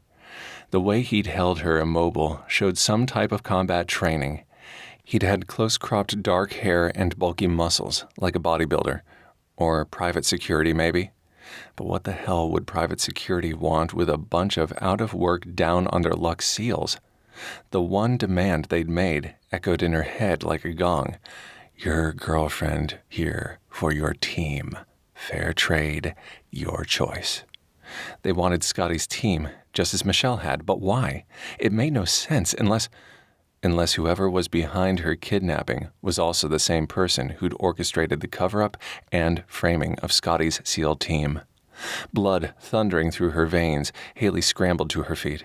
She needed to get the hell out of here and warn Scotty and his friends about what was going on. There was the window, of course, but she'd rather not have to take that route again, except as a last resort. The two guys that had been in here had mentioned a meeting. Maybe she could find a way out of the room and sneak downstairs? Ear to the door, she strained to hear any noises, conversations, anything. But there was nothing. Okay. She'd have to pick the lock. Those skills she'd learned back in Quantico were coming in handy yet again. She kicked off her sneaker and dug into the toe of it for her army knife. She'd at least managed to keep that hidden while they'd frisked her earlier. She flipped open the tiny tools until she came to a thin metal file. Great. Now, all she needed to find was a counterbalance amongst the scattered construction supplies to trip the tumblers. Minutes later, she'd discovered a metal paperclip binding a stack of floorboards. Not ideal, but if she twisted it just so, it might work. Hayley crouched in front of the lock and inserted the file first, then the clip. The trick was to fool the tumblers into falling into place. It was all about weights and counterweights, checks and balances, give and click, click. The door eased open with a crack, and she grinned. All righty then.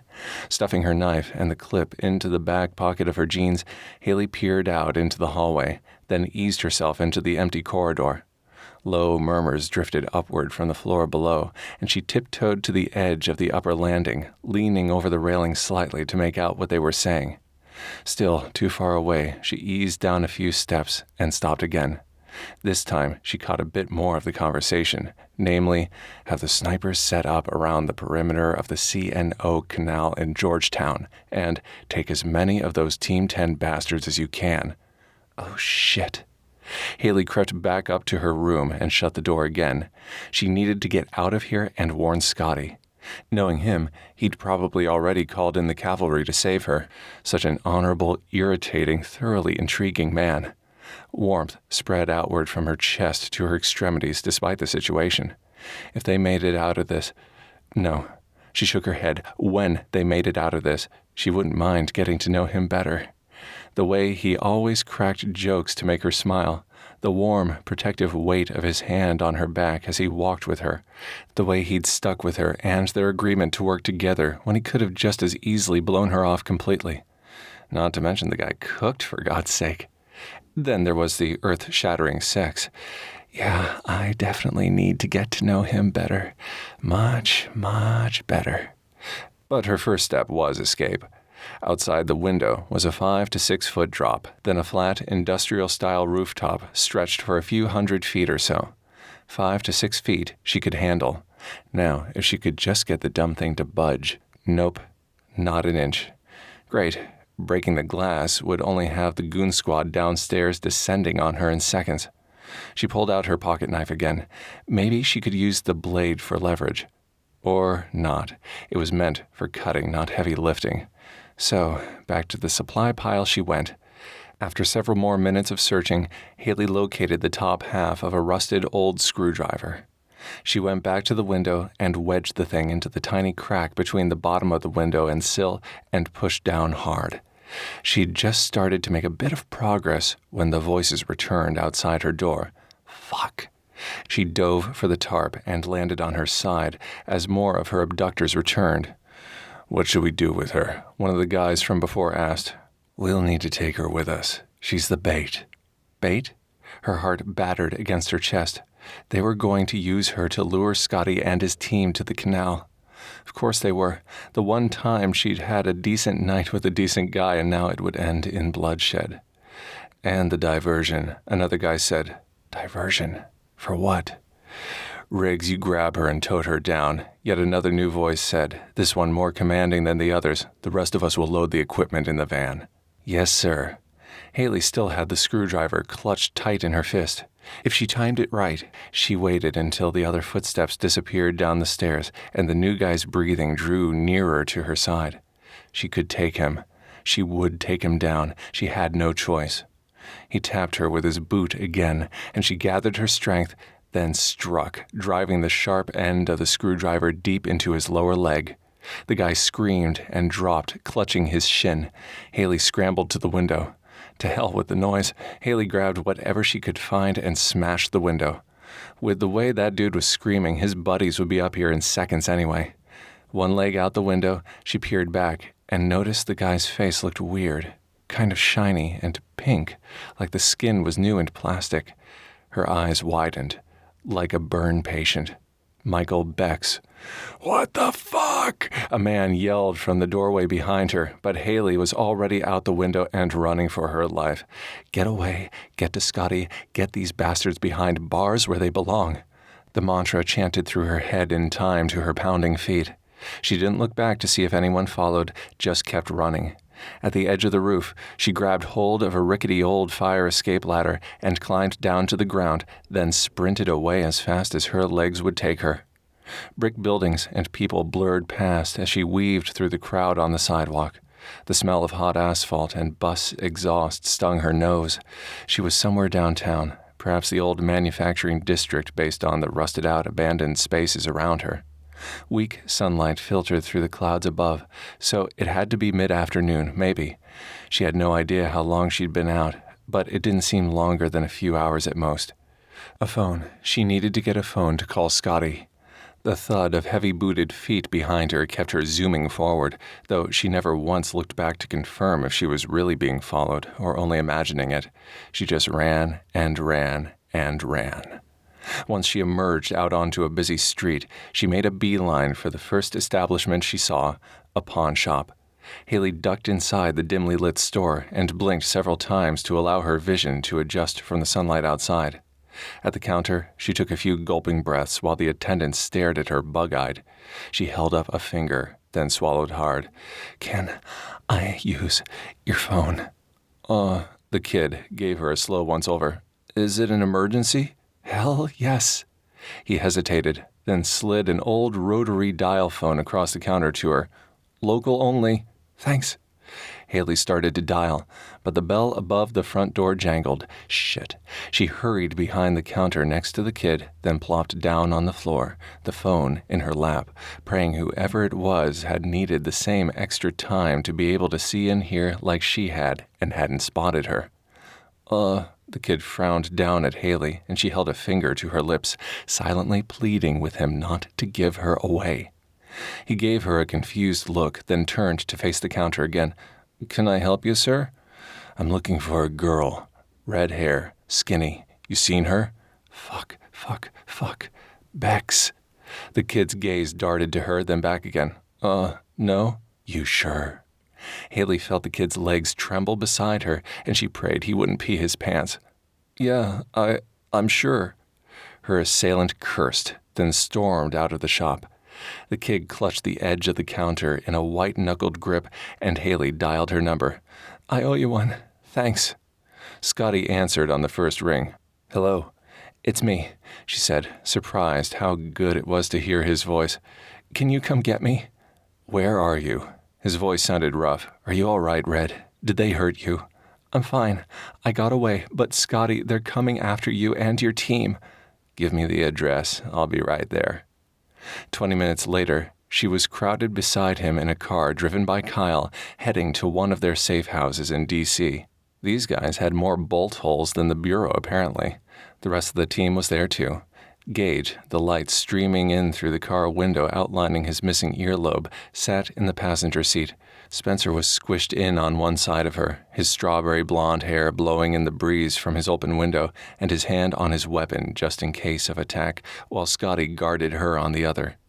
"You sure you're okay?" Scotty nudged her shoulder beneath the blanket he'd thrown over her and part of him.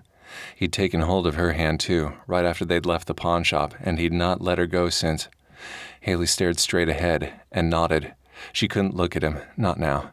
If she did, the tightness in her chest might burst out as tears, and then he'd hold her and comfort her, and she'd get lost in his deep blue eyes again, and no, just no. She'd kept her shit together just fine during the crisis, as the Bureau had trained her to do. But now, in the aftermath, her body trembled, and her knees shook, and she was gearing up to be a fine mess. "I'm fine. My head's a little sore, but otherwise, I'm good." Glad to hear it. He gave her a crooked little half grin, his gaze warm and soft, and a different kind of shaking took over her body, born of want and need. "We'll be at the condo a minute." "Looks like they knocked you a good one," Spencer said, squinting at her bruised temple. "Yeah." She probably looked like Frankenstein's bride after what she'd been through. "Those guys who took me are setting you up. They wanted to use me as bait and a diversion, they said. Not sure what that's all about. Oh, and I think one of them was the guy you told me about, Scotty. The SEAL who got burned. Bex. Kyle glanced at her in the rearview mirror, his expression suspicious. And you're telling us this, why, Agent Stevens? Isn't that against Bureau policy? Right. They'd all seen Michelle's team at the pub, probably got an earful from Scotty, too. No wonder they all seemed to be giving her the cold shoulder. Besides, with everything these guys had been through, they had a right to keep up their guard. I'm not exactly working for the Bureau anymore in this case, Mr. Matthews. After what I found regarding your brother's death, I don't believe your team was involved. Well, you'd be in the minority then. This from Gage. He shifted slightly to look at her, his gaze icy. Please call me Hayley. She cleared her throat. All of you. I'm down with that, Spencer said, lifting an arm to put around her, then stopping halfway when Scotty gave him a death glare. He dropped his arm back to his side and grinned. Hayley it is. Gage stared at her for a long moment, then gave a curt nod and swiveled to face front again. Kyle, the ever-stern team leader, flicked his gaze to her in the mirror, his expression inscrutable. Finally, he took a deep breath and looked away. Okay, you can call me Kyle. Well done, Red, Scotty whispered in her ear, and she couldn't suppress her shiver or the resulting rush of happiness his praise caused. He likes you. Good. She tried to play it off, even as a flush prickled up her cheeks. Guess that makes one of you, then? Nope. Scotty squeezed her thigh beneath the blanket. That makes two. I'm pretty partial to you myself. Yeah. Hayley hazarded a look at him then, her gaze focused on his soft lips, the hint of stubble shadowing his jaw, his warm blue eyes. Oh yeah, Red. He snuggled a bit closer to her and traced his thumb in lazy circles against her palm. Oh yeah. Chapter 12. I say we just storm in there and kick some fucking ass. Scotty slammed a fry pan down on the burner and poured in some olive oil before lighting the flame. I'm sick of just sitting around and doing nothing. We're not doing nothing. Kyle's tone remained calm as he pulled a bottled water from the fridge. We're strategizing. Yeah? He slapped down some freshly washed zucchini, chopping it into thin slices with way more force than was necessary. Because it sure as hell feels like a whole lot of nothing to me. I want to rip their fucking heads off with my bare hands for touching Hayley. Watch yourself, Gage growled, his tone disgruntled as he leaned against the breakfast bar. Show some respect for your team leader, dude. And it's not like you're working either. I am working. Scotty tossed the zucchini into the sizzling pan, then added a can of diced tomatoes and some green pepper and onion to the sautéing vegetables before giving his teammate a look. He'd been giving the guy the benefit of the doubt, figuring he was cranky because of Anna working a lot lately and her not giving him all of her attention. Now his patience had worn beyond thin. Somebody has to feed you ungrateful jackasses. I'm not ungrateful, Spencer piped in from the living room. Smells great, by the way. Gage shook his head and cursed under his breath. You know what I mean. No, actually, I don't. Scotty lowered the flame on the burner, then faced his fellow SEAL, arms crossed. What exactly are you trying to say, huh? You got a problem with me cooking? Maybe. Fantastic. Fists clenched and jaw tight, Scotty stepped closer. He'd been on edge and strung tighter than a razor wire ever since Hayley's return. He needed to touch her, kiss her, make sure for himself she was okay. But so far, she'd stayed in her own corner of the living room with her nose glued to her laptop, ignoring him completely. Fighting with his teammates wouldn't help his frustrations, but at least it allowed him to blow off some steam. You want to take this outside? Because the way I'm feeling right now, I will kick your ass so hard you won't sit for the next century. Gage laughed. I'd love to see you try, shithead. All you combat specialists hit like girls. Yeah? Speaking of girls, where is Anna anyway, huh? Tired of you already, is she? Don't talk about my girlfriend. You gonna stop me? Enough. Kyle stalked back into the small kitchen and shoved both of them hard. Both of you need to pull your heads out of your asses. He stopped and glanced at the stove. Dinner ready? Yes. Why does Scotty get to play house and bake cookies while the rest of us bust our humps on the internet? Because he's the only one who can make more than toast. Kyle flashed his icy glower, the one that had made many a recruit soil his skivvies in SEAL boot camp. He got right up in Gage's face and growled, You got a problem with that? No. Gage stared straight ahead at the wall, spots of color dotting his high cheekbones. No, sir. Scotty snorted, then regretted it immediately as Kyle swiveled to face him. Same glower, same effect. He straightened and steeled his expression, staring over his team leader's shoulder. You think that's funny, smartass? No, sir. Absolutely not, sir. He did his best to ignore Gage, who stood behind Kyle, giving Scotty the finger. Not funny at all, sir. Fucking right it's not. I should beat you both for insubordination. Don't think I can't either. He turned slightly and glanced sharply at Gage, who snapped to attention again. Now, get your lazy butts back to your assigned duties. Got it? Sir, yes, sir, Scotty and Gage said in unison, both adding a salute just to be on the safe side. Kyle stomped from the kitchen, and Scotty gave Gage a nasty look before turning back to plate dinner for all of them. He'd spent his youth working in restaurants, first as a busboy, then as a line cook, anything to help his mom pay the bills. He'd helped out in her dance studio, too, sweeping floors and assisting with lessons when she needed a male partner. Hell, if he'd let the guys know that, though, he took enough shit just by cooking. As he dished out portions of veggies, then pulled the roast from the oven and carved it up, some of his tension dissolved. Cooking relaxed him, helped relieve his stress. Those were the main reasons he did it. That and, avoiding starvation. Once he had all the food served up, he transferred the full dishes to the nearby galley-style bar. Food's ready. Awesome! Spencer was the first taker, grabbing his food, then returning to the living room and stuffing the first bite in his mouth before he'd even sat down again. Kyle was next, followed by Gage, who had made a point of glaring at Scotty the entire time he stood at the counter. Finally, there were only 2 plates left, his and Hayley's.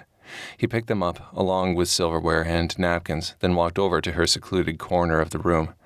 Hey, he said, taking a seat on the love seat beside her, then setting the plates on the coffee table in front of him. You need something to eat, Red. In a minute. She kept her attention on her computer screen. I just want to finish this. Scotty studied her profile, the delicate way her nose turned up at the end, the full, luscious curve of her lips, the darkening bruise on her temple. Fuck it. He couldn't go any longer without making sure for himself she was all right. He closed her laptop slowly with one finger, giving her time to pull her fingers out and give him a harsh stare. I was working. I need to see you. He took her hand, noticed it was trembling slightly, and pulled her to her feet. His condo was really more of an old warehouse, meaning basically one big open space. Only the bathroom had a separate door, and therefore privacy. Alone. But what about our food? She glanced around at the other guys, all of whom were too busy devouring their meal to pay them any attention. What about the team? I don't care what they think. Scotty tugged her behind him across the room. Then, just to prove his point, he shouted out, We'll be out in a minute, guys. Anyone who lays a hand on our grub will lose a digit. A chorus of disinterested grunts was the only response. Someone clicked on the flat-screen TV, and Scotty grinned. See? Hayley looked supremely dubious, but followed him into the tiny bathroom. There was room for a walk-in shower, a small vanity with a sink and a toilet. Not much else. He closed the door behind them and locked it, then leaned back against it, arms crossed. So, how are you, Red? Fine. Nose wrinkled, she looked around the teeny space. Not exactly a paradise around here, is it? Paradise is what you make it. Drawn by that invisible cord of connection between them, he moved closer, crowding her space, inhaling her strawberry scent. Jesus, he loved that scent. He placed his hands on her waist and held her still in front of him, his forehead to hers. Did those bastards hurt you, Hayley? Eyes closed, she shuddered beneath his touch, her voice small and quiet. No. Why are you shaking? Why are you holding me? He kissed her forehead, her russet brows, the lump where that bastard had smacked her with the gun. Because I can't help it. He tilted her back and to the side, allowing him better access to the long, graceful line of her throat. Me neither. Groaning low in his throat, Scotty captured her lips with his, pulling her hips tight to his body, craving more, so much more of her. Sorry, readers. Here's where we fade to black due to YouTube explicit content guidelines. If you dream for the steam, you'll need to take a look in the book. As he drifted back down to earth, Scotty came back to reality in stages. Her fingers toying with his hair, the salty taste of her skin beneath his lips. Smiling, he placed a kiss against the sweet curve of her collarbone, then straightened. Better? Much. She pulled him down for one more kiss, then scooted off the vanity and gathered her scattered clothes from the floor. Thanks. Anytime, Red. Anytime. Scotty had just tugged on his jeans and t-shirt when someone pounded on the door. What the hell's going on in there? Someone fall in? Spencer.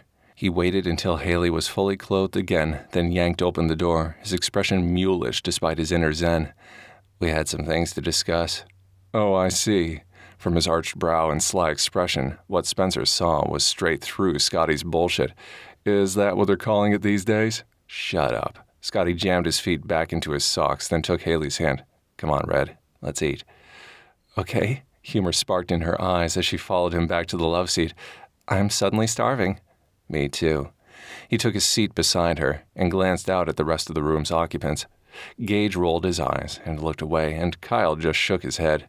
Yeah, okay, fine. So now they knew he was sleeping with Hayley. Big deal. He stuffed his mouth with tepid food and relaxed back into the cushions while Hayley opened her laptop again and perched it on the arm of the love seat beside her, then grabbed her plate. She took a bite of his Yankee pot roast and sighed. Oh my God, Scotty, this is so good. Thanks. An inordinate amount of pride swelled in his chest. Seems he satisfied his woman both in and out of the bedroom. Job well done.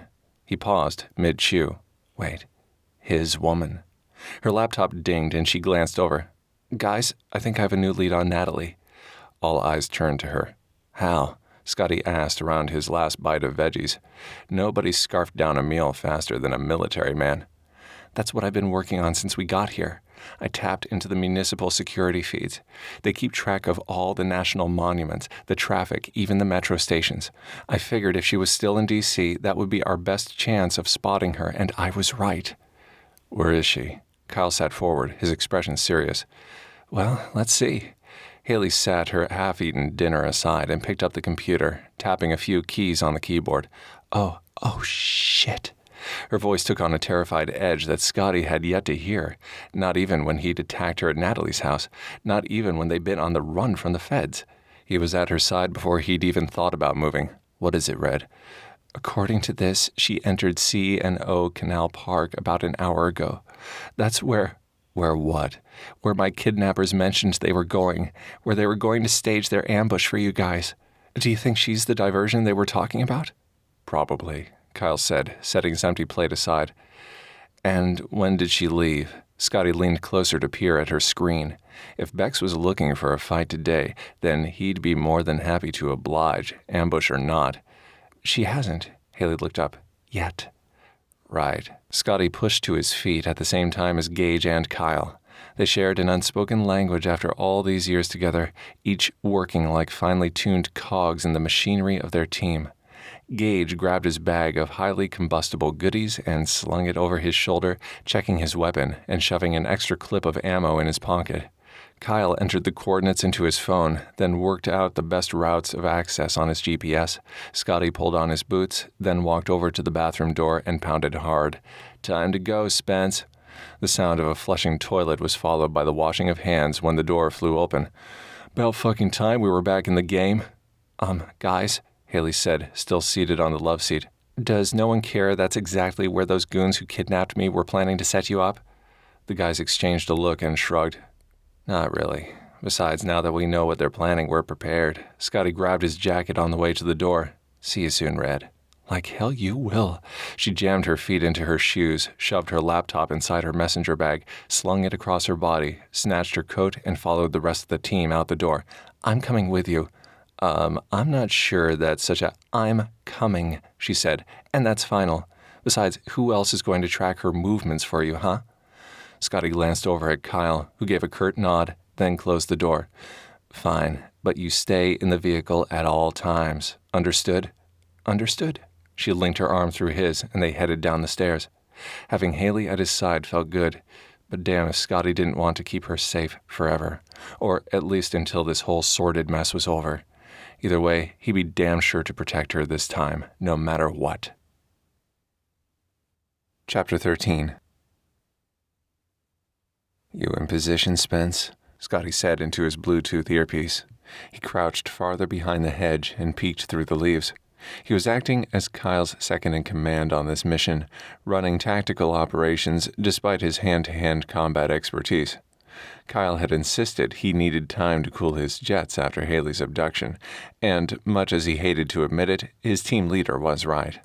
All he wanted to do right now was rip Bex's head off with his bare hands, and that wouldn't help anyone, not really. "Looks like we've got our target locked at 6. Roger." Gage's growl buzzed through the connection. "I see the window near the riverbank. Spence, you got me covered, man?" "Like a glove, dude," Spencer said, the sound of him chambering around into his sniper rifle echoed. "Right, team," Kyle said. "The plan is to get in, grab Natalie, and get out. We will deal with Bex and the kidnappers later. Understand?" "Yes, sir," the team said in unison. "For Nick," Scotty whispered and crossed himself, his ritual before every dangerous mission these days. "For Nick," his teammates responded in unison over the Bluetooth. Beside him, Hayley sat with her back against a brick wall, her laptop open. She'd somehow talked him into bringing her along instead of staying in the car like he'd originally insisted. At least with her this close, he could ensure her safety, even if it was distracting as hell. He'd given her his cell phone to use as a Wi-Fi hotspot during the nab and grab, so she could keep them posted on the latest surveillance feeds and hopefully give them an advantage over Bex and his team, who were surely poised to take them down. Through his binoculars, Scotty watched Natalie enter their section of the park, then glance around as if looking for trouble. She looked thinner than the last time he'd seen her, paler, more fragile. Of course, faking your own death after losing her husband would do that to a gal, he supposed. She stuffed what looked to be her admission ticket into the small purse slung across her body, then walked briskly toward the back of the historic row houses along the Potomac River. A small bridge crossed the water and would provide an opportune spot to snatch the widow. At least, that's the plan they'd come up with anyway. "I'm going in," Cage said. "See you on the other side." "How well did you know Natalie?" Hayley asked. "Before she married Nick, I mean." Scotty shrugged, his attention focused on keeping his team safe. "About as well as anybody, I guess. Why?" "Just wondered." She continued tapping keys on her keyboard, her gaze narrowed on her screen. "So you knew she had a criminal record then?" "Yes." No, he hadn't known that, actually. Then again, it wasn't really his business. She was his buddy's wife, and that counted for a lot in this world. If Nick loved and trusted her, then she had to be okay. He adjusted his binoculars and followed Gage's progress toward the bridge. "I'm a little busy right now, Red. Can we talk about this later?" "I just think it's weird, that's all," Hayley continued, as if he hadn't spoken. "From the data I found, she basically fell off the grid at around age 14, then reappeared at age 22, working as a waitress at a bar in Georgetown. There's no record of high school graduation, no college, no nothing." Okay, yeah, that was kind of strange. He squinted as Gage made his way down the opposite side of the canal from the window, scanning the nearby rooftops and windows periodically for any sign of the enemy. So far, nothing. The riskiest part of the venture, however, was yet to come. A strange niggle of unease took root in his gut. Sure, Natalie had always seemed a bit closed off and distant. Scotty had taken it for shyness. Then again, he'd seen her handle herself quite adeptly with drunken pub patrons who tried to cop a feel or expected more from her than just their next drink order. Skills like hers didn't come from local self-defense classes. Some of those moves were straight out of military boot camp. She'd come into her relationship with Nick knowing those things, meaning her husband hadn't taught her. So who then? "I think she's had a tough life," Hayley said, frowning. "I kind of feel sorry for her." Scotty grunted and kept his gaze trained on their target. Natalie wore jeans and a navy blue hoodie. The wind was fairly fierce today, sending her dark hair flying out behind her. She gathered it in one hand and jammed it all under her hood, then trudged ahead toward the bridge. It had rained the night before, and the ground was still somewhat soggy, making the riverbanks a bit muddy. The place wasn't as crowded as usual either, which both helped and hindered their mission. Having a lot of people around provided cover, but it also provided a lot more witnesses. Legs going numb from squatting so long, Scotty adjusted his position. They'd make do with what they had. They were SEALs. They were trained for exactly this kind of shit. He spoke to Hayley over his shoulder. Do me a favor, Red. Feel sorry for Natalie later. For now, just keep her on the security footage, okay? Will do. Hayley grinned and clicked a few more keys. Scotty scanned the area with his binoculars again, his unease sprouting tentacles that choked his airways as he spotted a badly scarred man limping toward the bridge from the opposite direction. Fuck. Scotty pressed the Bluetooth to his ear, even his tone aggressive. Bex is here. Shit, Spencer said. Are you sure I can't waste him, Kyle? Please? Negative, Kyle responded. Stick to the mission at hand. Shit. I could take him out, too. One shot, clean and clear, Spence said. Please say yes. No. Kyle sounded all kinds of pissed. No one opens fire, understand? But I swear to God, if you take that shot, Frogman, it will be your last. God damn it. Spence's sigh blustered through the communication lines. I could take him. Not yet, Kyle said. Don't you think I want that fucker dead, too? He took out my brother, for Christ's sake, but we need to find out why Bex is here first. This goes beyond some revenge pact. I can feel it. Kyle and his feelings were legendary in their team. He'd once predicted an IED explosion, and they'd avoided it, based solely on his gut instincts. Shit. Scotty exhaled loud and zoomed in with his binoculars again. Natalie had stopped now, beside the guy, slipped something from the bag near her hip and passed it to him. He nodded and took off, back in the same direction he'd entered from. Fuck. Guys, Scotty sat and rubbed his eyes. Natalie just passed information to Bex. What? The trio of identical responses rang with disbelief. He glanced over at Hayley. Did the camera feeds pick that up? She nodded and winced. Sorry. We got it on tape. Definite exchange. What does that mean? Gage said. Is she in cahoots with Bex? Motherfucker. The vehemence in Spence's voice made Scotty cringe. That bitch double-timed us. Double-timed Nick. There's something strange going on, that's for sure. Scotty removed his black baseball hat and ran a hand through his hair. We need to interrogate her and find out what the hell she knows. Yes, we do. Kyle's words sounded clipped. Gage, grab her. If she betrayed my baby brother, I swear to God. He didn't finish the sentence. He didn't have to. What's going on? Hayley asked. What are they going to do? Capture that traitorous bitch and bring her in. You don't know Natalie's a traitor, Hayley whispered from behind him. What if Bex threatened her in some way? I don't give a shit what that asshole did or didn't do to her. There's no reason for her to have any contact with him. There's every indication he killed her husband for fuck's sake. Killed my friend. He scowled and shrugged off her hand on his shoulder. Now monitor those feeds so we can get this done, okay? She sat back against the wall, anger sparking in her gaze. Fine.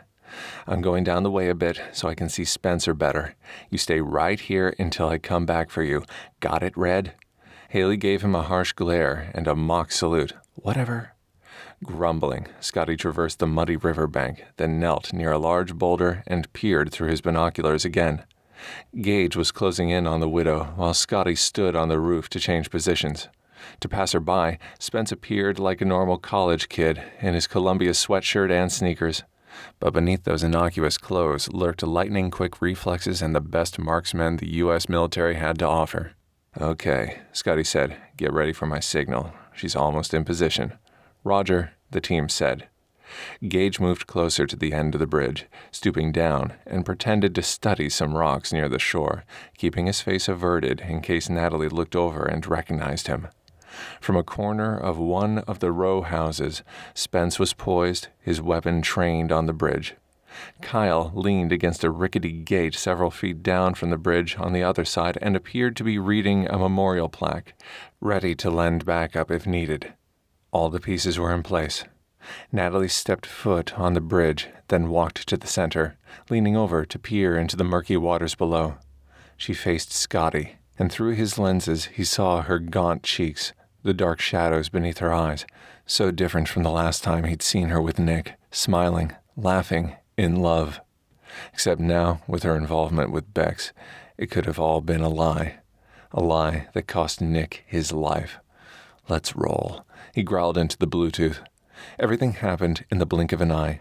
Gage rushed forward and grabbed Natalie, all but engulfing her with his much larger frame. She struggled, no match for his strength and bulk. As soon as Gage crossed the bridge, their quarry in his arms, Kyle joined them, and together they headed toward one of the abandoned row houses near the far end of the park. Meanwhile, Spence came down from the roof, and he and Scotty turned their attention to Bex, who seemed to be injured from the way he was favoring his right leg. Fucking wusses. Scotty watched him through his binoculars as he charged back out of the gate to the park and took off in a waiting vehicle. He'd always known Michael Bex was a coward, but this took it to a whole new level. They still needed to search the place where Hayley had been held too, see if they could find out any more information about those files everyone wanted. But first things first, right now they had a widow to question. He shook his head and turned away, only to find Hayley standing behind him, hands on her hips, her expression peeved. "I want to talk to her." "Well, I want free booze for life and a 16-inch cock. Doesn't mean I'm going to get it." He crossed his arms. "Kyle's in charge. Whatever he says goes." "Wrong." She tromped along through the mud beside him as they headed across the river. "I'm still FBI, remember? I outrank a bunch of SEALs with questionable motives. The only thing questionable here is your attitude." She flipped him off and crossed the bridge ahead of him. "Don't do it, Red. I'm warning you." He stalked behind her, not sure exactly what he was threatening, but pissed as hell just the same. Bad enough Nick's wife had turned on them. Now Hayley was going all renegade. Shit. This was why he never got involved. Better to love them and leave them happy and satisfied than to deal with all this crap. The guys are handling it. Don't interrupt. Hayley barged into the vacant row house anyway, and Scotty followed, halting just inside the door to let his eyes adjust to the dim light inside. In one corner of the long, narrow space sat a couple of broken crates fashioned into a makeshift chair. Natalie secured to it with zip ties, while Kyle, Gage, and Spence stood around her, arms crossed and scowling. Hayley pushed in beside them and stared at the window as Scotty joined the group. All manner of boxes and pallets and God knew what else lined both sides of the place, stacked floor to 12-foot ceiling high. "What the fuck is going on here, Natalie?" Kyle stepped forward, holding a hand to forestall any other questions from the rest of the guys. "Why are you meeting with Bex?" Natalie shook her head and stared at the floor. "You don't understand. Try us." Scotty's words earned him a harsh stare from his team leader. Kyle crouched in front of her. "Who are you really?" Eyes bright with tears, Natalie met his gaze direct. "I'm your sister-in-law. Let me go." "Not until you tell us the truth." Kyle inched closer. "Who do you work for?" I can't." She looked away. "They'll kill me." "Yes, you can. Tell me, Natalie, who'll kill you?" "A private party. That's all I can say." "A private party?" Kyle shouted. "You let some nameless private party come between you and Nick? You let some private party kill your husband, the man you loved? What a load of bullshit, Natalie." "They threatened me." She was choking back sobs, but Kyle pressed her, his glare something altogether more frightening than the one he used on unruly recruits. "Threatened you with what, Natalie? What could possibly be worse than Nick getting shot in the back of the head?" They threatened to hurt Nick if I didn't help them. Turns out they hurt him anyway." She was sobbing now, and Hayley stepped forward. Scotty placed a hand on her arm and held her back, giving her a warning look. "I just want out. That's all I want. Out." "Is your name really Natalie?" "Yes." "Did you care at all for my brother?" The rawness in Kyle's voice stabbed Scotty in the chest. "Or was he just some pawn in your scheme?" "No." Natalie blinked hard, tears streaming down her cheeks. "I loved him. Nick was my best friend." "Ours too," Spencer and Gage said together. Spencer stepped forward and snarled, "We don't like it when our best friends end up dead." "You think I wanted that?" Natalie struggled against her bonds, her cheeks flushed. "I had no idea they were going to.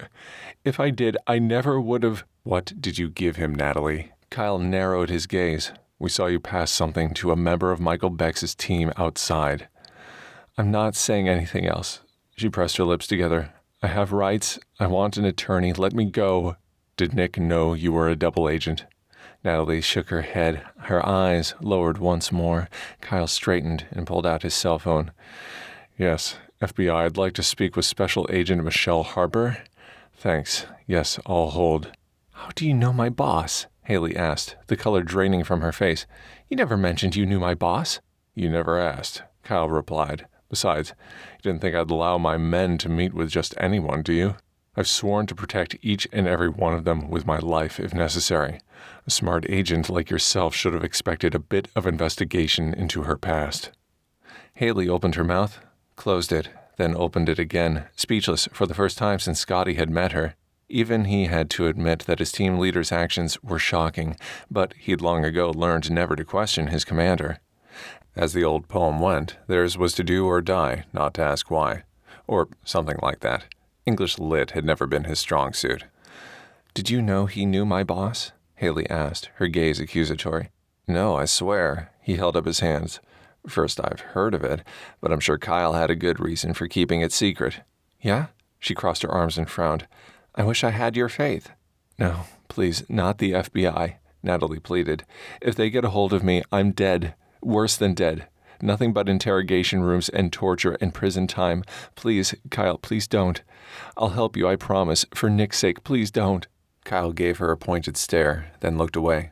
Yes, Agent Harper. Kyle Matthews, SEAL Team 10 leader.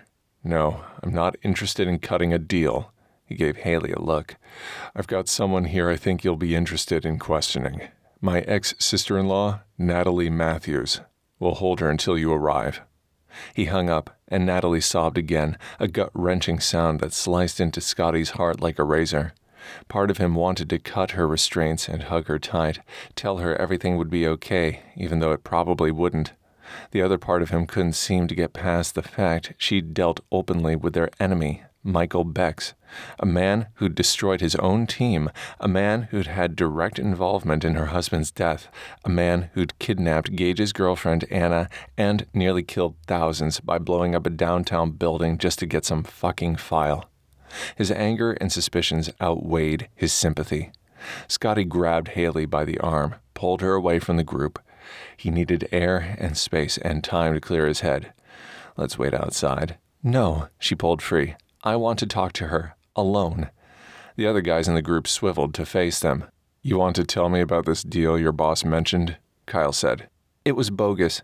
She wanted me to tell you that if one of you took the blame for what happened to Nick, they'd grant the rest of your team immunity. Hayley rubbed her arms. I never made the offer because I knew it was a setup.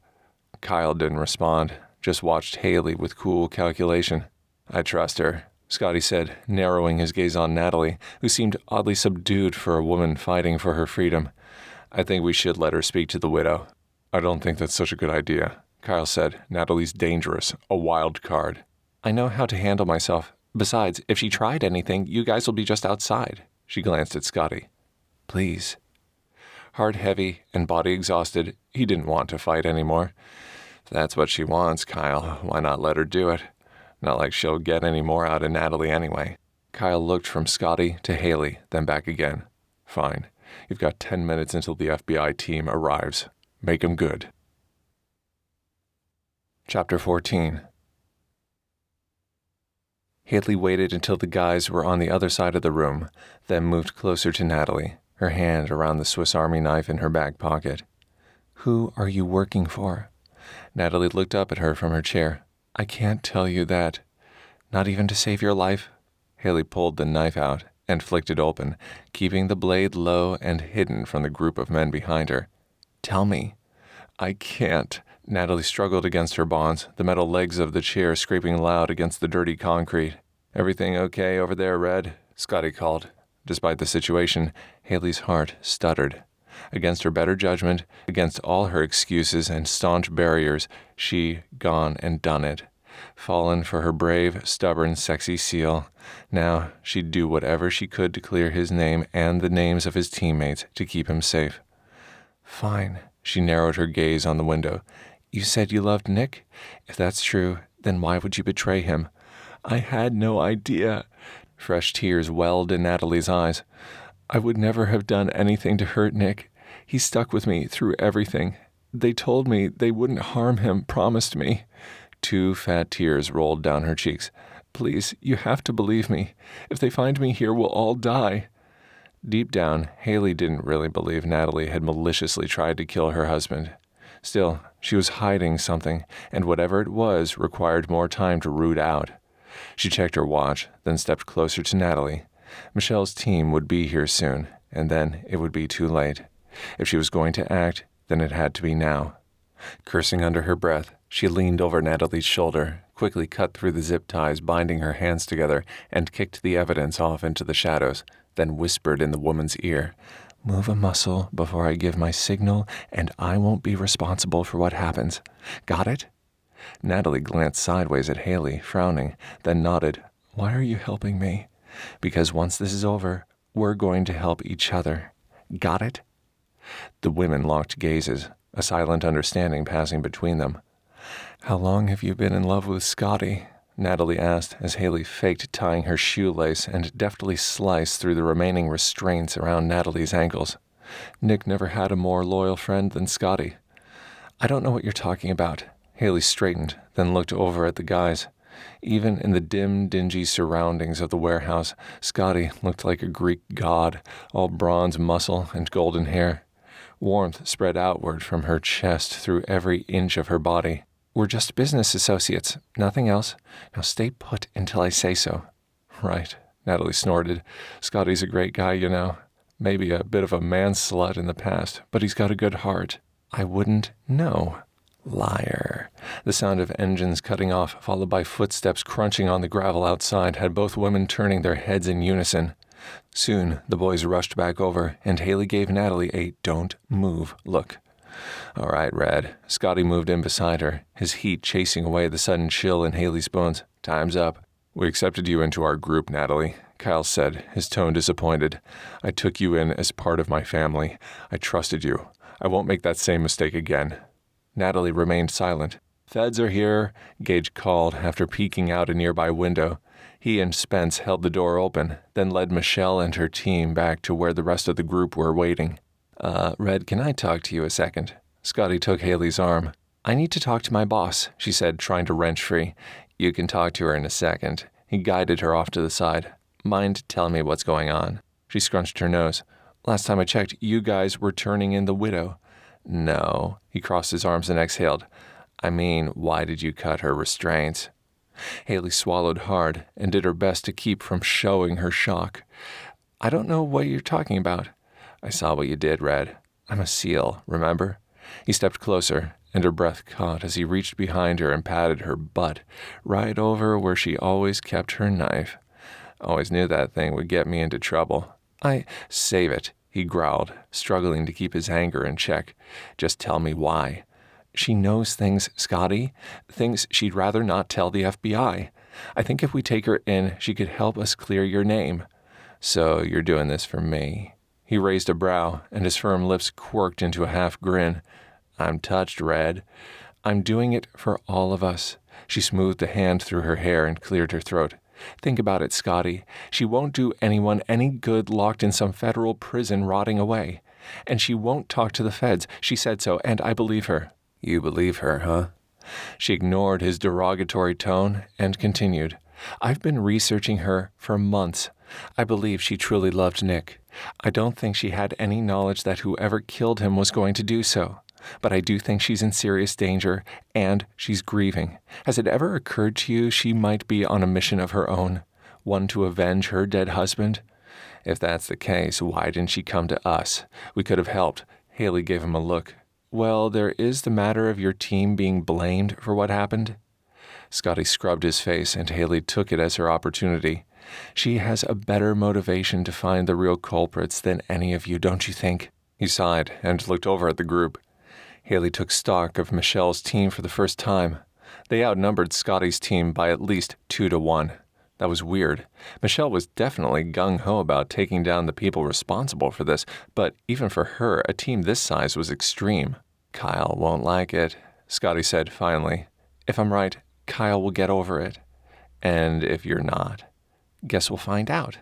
She walked back to the group and met Natalie's gaze with a pointed stare. "We'll take things from here, Matthews," Michelle said to Kyle. "Your services are no longer required." "I want this on record. My team helped bring this woman in," Kyle said. "I'm sure you do."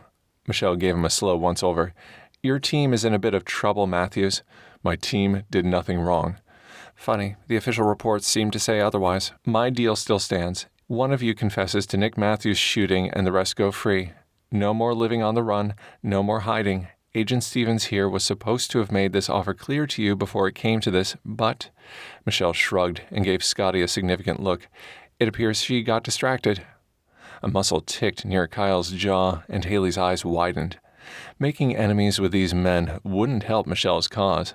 What the hell was she trying to prove? Hayley stepped forward. My prodigal agent, Michelle's gaze flicked to her, assessing. Was it worth it? Sacrificing your career for these losers? They are not losers. They are innocent men, and I intend to help them prove it. She glanced at Scotty, then Gage, and Spencer. All of them wore the same granite-tough expressions of hardened warriors. Why all the extra manpower? Expecting resistance? I'm always prepared, as you should know by now. Michelle shook her head. To think I once considered you my protege, Stevens. I thought we were two of a kind. Thought you'd follow in my footsteps. I would have given you that promotion, you know. The words hit Hayley like a kick to the gut, but she remained steadfast. A week ago, that promotion was her supreme goal. Now, thanks to this group of guys, and one special man in particular, she knew there were more important things in life. Things like friendship and loyalty and love. She inched closer to Scotty. I don't want your promotion. I found everything I want right here. Scotty glanced sideways at her, his eyes glowing with heat and affection. So, yeah, maybe it was all too fast. Maybe she was flushing a promising career and everything that went with it right down the toilet. But at that moment, she didn't care.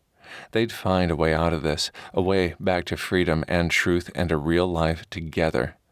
We've wasted enough time with this shit. Michelle cocked her head toward two agents across from her. Davis, Green, grab the widow and let's go. I'd like the opportunity to question her also, Agent Harper. Kyle said, I'm sure you would, Matthews, but I'm afraid that won't be possible. She gave Natalie an icy smile. According to my superiors, we'll be shipping you off for interrogation soon enough. She looked back at Kyle. Still not too late to take my deal, Matthews. This is the last time I'm offering. Natalie's gaze darted between the SEALs, her expression desperate. Kyle scowled and stepped closer. That's fast, isn't it? What about her Miranda rights? We have reason to believe she's in possession of top-secret information that could affect national security, and we take threats of terrorism very seriously, Matthews. The risk trumps her rights. She's one woman. She's a traitor. Kyle's gaze hardened. Says who? Says this warrant for her arrest from the State Department. Michelle removed a folded packet of papers from the inside pocket of her black blazer. Most people mistook her petite frame and dark good looks for weakness. Hayley knew better. Michelle could be a ball-buster of the highest order when needed. Now, Matthews, are you going to let us do our jobs, or will we have to arrest you and your team for obstruction of justice? She gave him a cold stare. There are many people anxious to get their hooks into you guys. Tense silence followed. Kyle looked at each member of his team and Hayley, then finally met Natalie's frightened gaze. He stepped back, and the agents moved in to take her into custody. They were outranked, outnumbered, and out of time. Right. If she was going to bust the widow out of this joint, it was now or never. Hayley inhaled sharply and gave a small nod to Natalie. Then all hell broke loose. Now! Kyle's shout echoed through the empty row house as Natalie kicked the agent closest to her hard in the shin, then ran for it. Scotty sprang into action, along with the other SEALs, speaking silently to his teammates through a series of hand signals and head movements. He hauled Hayley over to a nearby pile of crates and shoved her behind them. Whatever happens, you stay here and stay out of sight, understand? Like hell. Still, she nodded to appease him. Good girl. He kissed her hard, then took off back into the fray. From where she crouched, Hayley saw Gage and Spencer each take out the agents nearest them with simple punches to the throat or kicks to the kneecap. Soon, the floor of the row house was littered with moaning, writhing, injured FBI personnel. Movement drew Hayley's attention to the opposite corner of the space, and she spotted Natalie swipe a gun off of one of the beaten agents. Shit, this would not end well, she was sure. She and Natalie might be fighting on the same side now, but if Michelle spotted that weapon in Natalie's hand, it would be an invitation to open fire. Zigzagging through the maze of debris lining the walls while trying to remain unseen, Hayley worked her way closer to Natalie, who was now crouched behind what appeared to be a pallet of old, rusty machinery. She crept closer, holding her breath as the sounds of fists hitting flesh and the click of an ammo clip being slammed into place rang through the air. "Put the gun down, Natalie," Hayley said, coming up beside the window.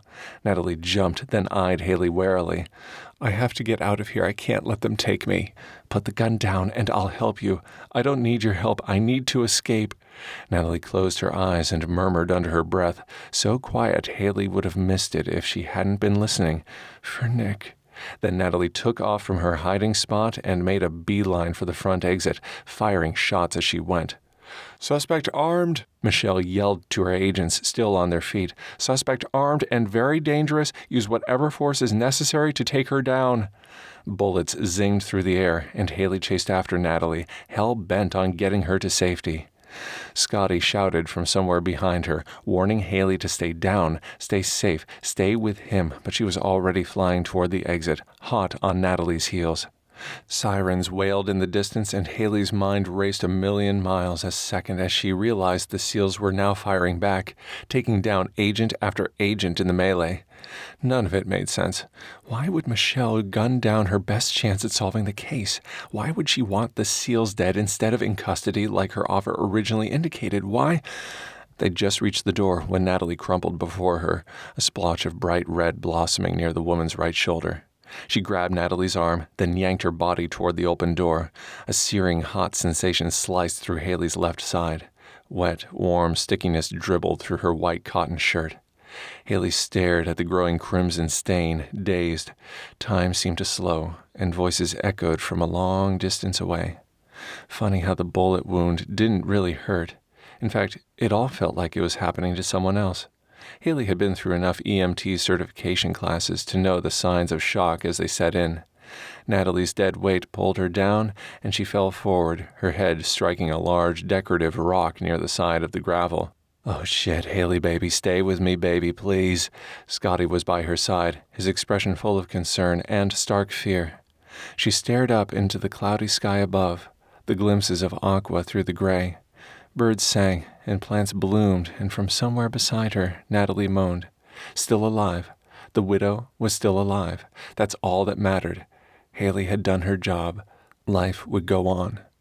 Eyes heavy, she blinked slowly up at Scotty, loving the heat of him so close to her, the chiseled lines of his face, the messy spikes of his hair, loving everything about him, really.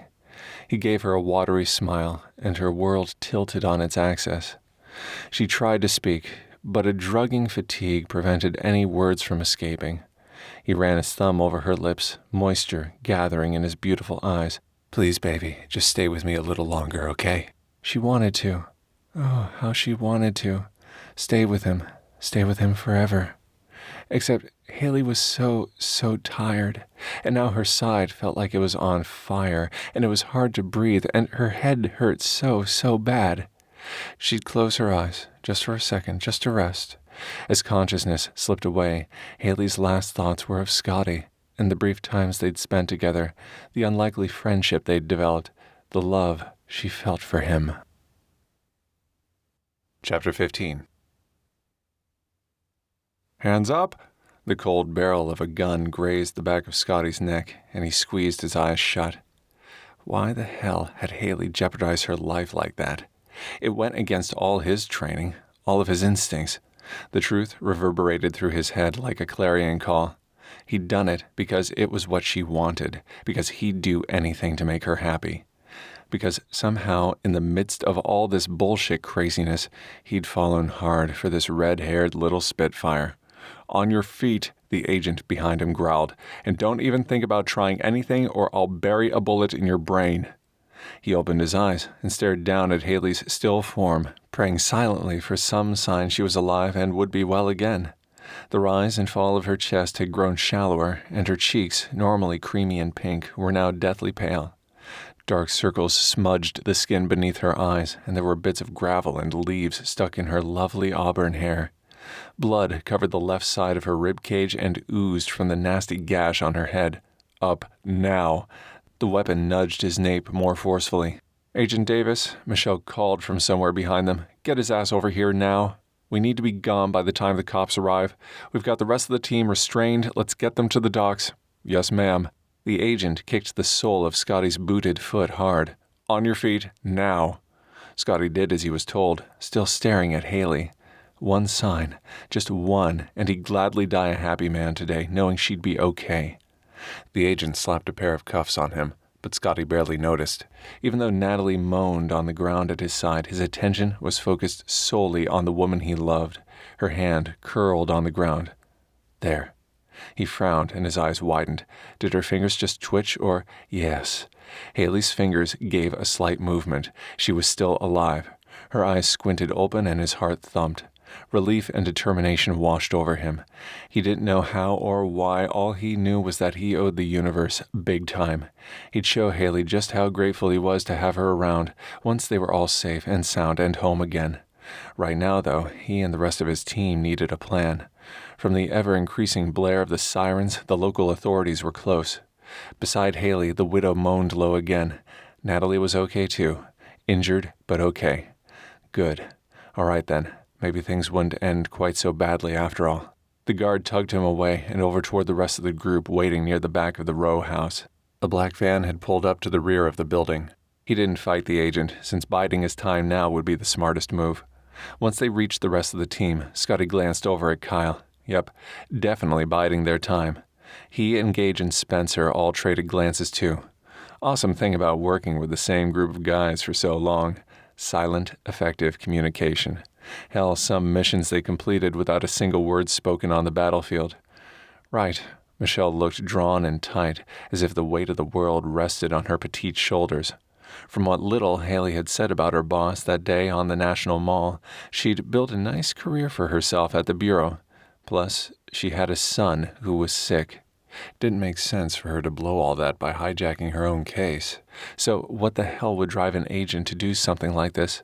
SEAL Team 10 wasn't exactly on everyone's most loved list these days, but no one had had the balls to do something like this, unless... He caught Kyle's gaze again and tilted his head toward the head agent. Scotty gave him a pointed, "there's something up with her" stare.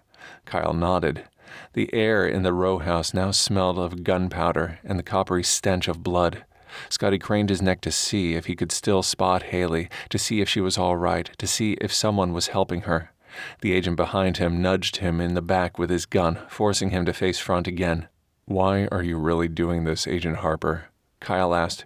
"You weren't planning to take Natalie to the Bureau, were you?" "Shut up," she snapped. "You don't know anything." Kyle raised his cuffed wrists and an eyebrow. "These say different." Michelle narrowed her gaze. "I have my reasons. For your sake, I hope they're important." Kyle lowered his hands, his first, middle, and ring fingers extended. "You have no idea, Matthews. None at all." Scotty looked over at Spencer again and flashed the same number 3, their signal for listen up and wait. Spence nodded and passed the signal on to Gage, who stood restrained slightly behind the rest of them. "Let's get the hell out of here. Leave the widow. Too many people to grab her now," Michelle called, and what was left of her contingent jammed into the back of the waiting van along with their prisoners, the agents taking seats on the benches lining the walls while the team sat on the floor at their feet, guns trained on their heads. The van door slid closed, then Michelle climbed into the passenger seat up front. "Green, take us to the docks." Gage snorted as they sped off. "Doing some fishing today, Agent Harper." "The only thing they'll be fishing is your carcasses out of the river," another agent answered. He cuffed Gage on the side of the head with his gun and chuckled. "Not so tough now, are you, SEAL?" "Take off these restraints and we'll show you just how tough we are," Scotty snarled. Even knowing Hayley was alive, he still hated to leave her.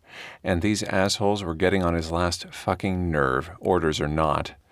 "You'd like that, wouldn't you?" the agent with his gun to Scotty's temple said. "Don't worry, we'll make it quick." "How kind of you," Spence said, his tone drenched in sarcasm. "I'll make sure you suffer extra for that one, dickhead." "You know what they call those Quantico grads," Kyle piped in, stirring the shit. "Pissed agents made easier targets."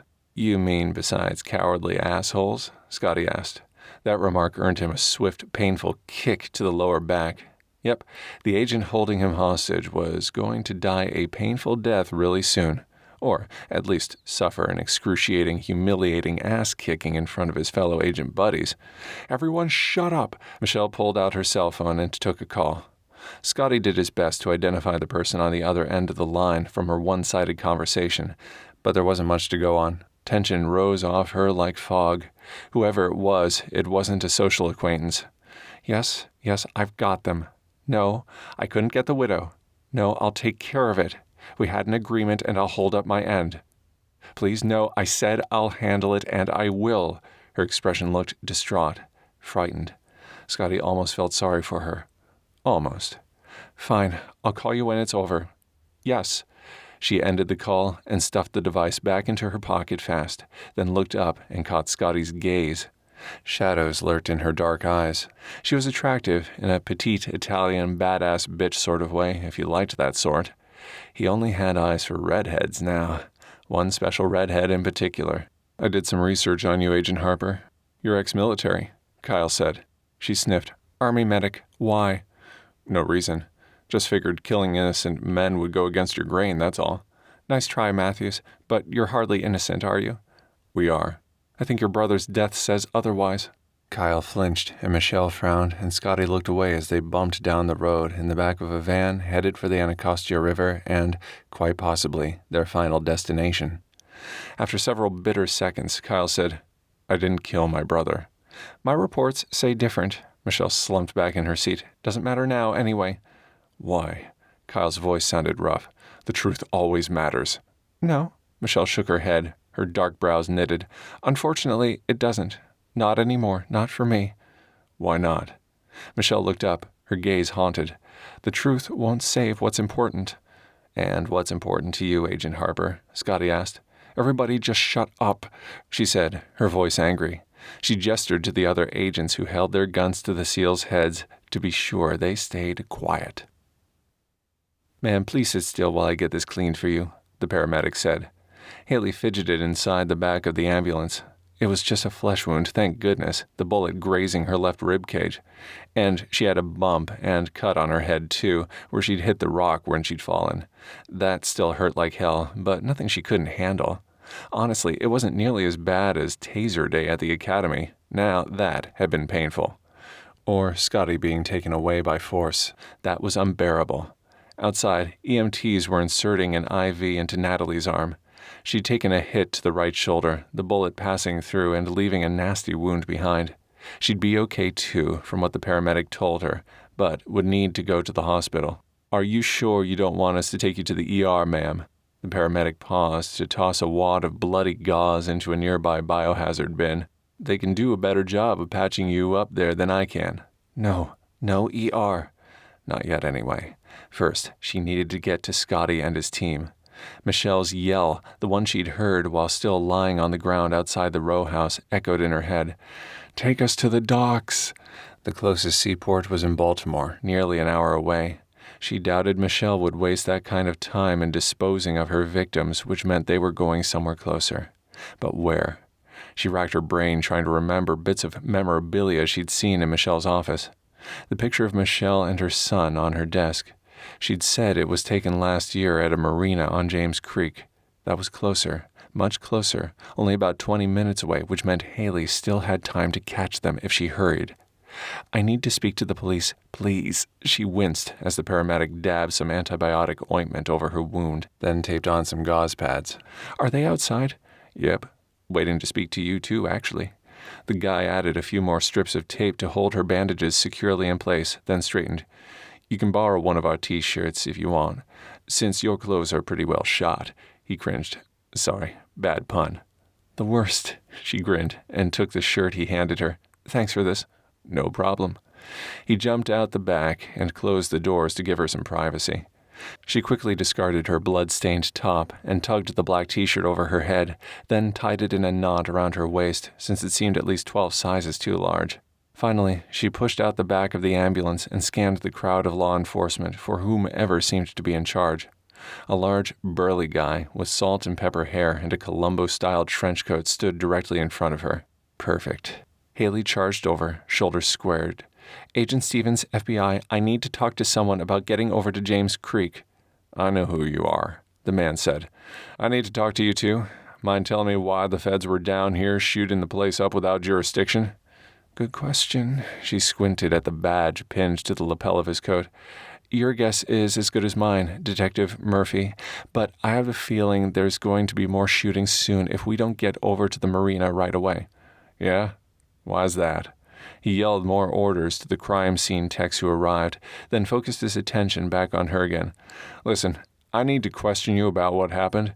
I'm happy to cooperate, officer, but first I need to save my friends. Can you spare one of these squad cars?" He snorted. "The only ride I'm giving you, lady, is straight to headquarters for interrogation." So much for the interagency teamwork. Scotty needed her, and there was no way in hell she'd let some DC detective stand between her and the life of the man she loved. Adrenaline pumping, she decided to go for broke. Considering what happened today, her promotion at the FBI was long gone anyway. She raised herself up to her full 5'9" height and poked her index finger into his chest for good measure. "Listen, buddy, my boss just went postal on a bunch of military heroes, and I'll be damned if I stand around and let her kill them. Now, are you going to help me or not?" Detective Murphy scowled. "Your boss did this?" Did I stutter? On her roll now, she kept going. 4 decorated war heroes tried to stop this rogue agent and failed. Now, I'm determined to put an end to whatever hell she has planned, but a few extra cops on my side wouldn't be unwelcome. And don't think for one second I can't pull rank on you and make sure you spend the rest of your natural-born days sweating it out in the evidence room, mister. Now you in or not?" Jaw clenched, he stared at her for several seconds before finally exhaling and tossing her a set of keys. "Fine. Take that one there. I'll radio in for more officers for you." Hayley started toward it, only to be stopped by the sound of Detective Murphy's voice behind her. "You still need to come into headquarters for questioning, Agent Stevens."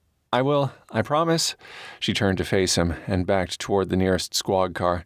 "And, Detective, can you take the widow into custody at the hospital? Once I get this situation under control, I'll meet you there later. Thanks. I owe you one." "Yes, you do." Detective Murphy shook his head. Hayley stopped to grab an abandoned gun and extra clip of ammo lying on the ground, most likely from one of the wounded agents, then climbed behind the wheel of the car and took off, lights and sirens blazing. "I'm coming, Scotty. Just hang on. I'm coming." Chapter 16. "Line them up," Michelle ordered. Scotty squinted up into the afternoon sunshine, the smell of algae and fish tickling his nose. The place was quiet, as expected on a weekday afternoon, and small waves lapped the side of the wooden dock beneath his knees. They'd arrived maybe 5 minutes prior and trundled out of the van, which sat parked and running near the shore. The agent who'd been guarding him the whole time moved in and placed his gun against Scotty's temple once more.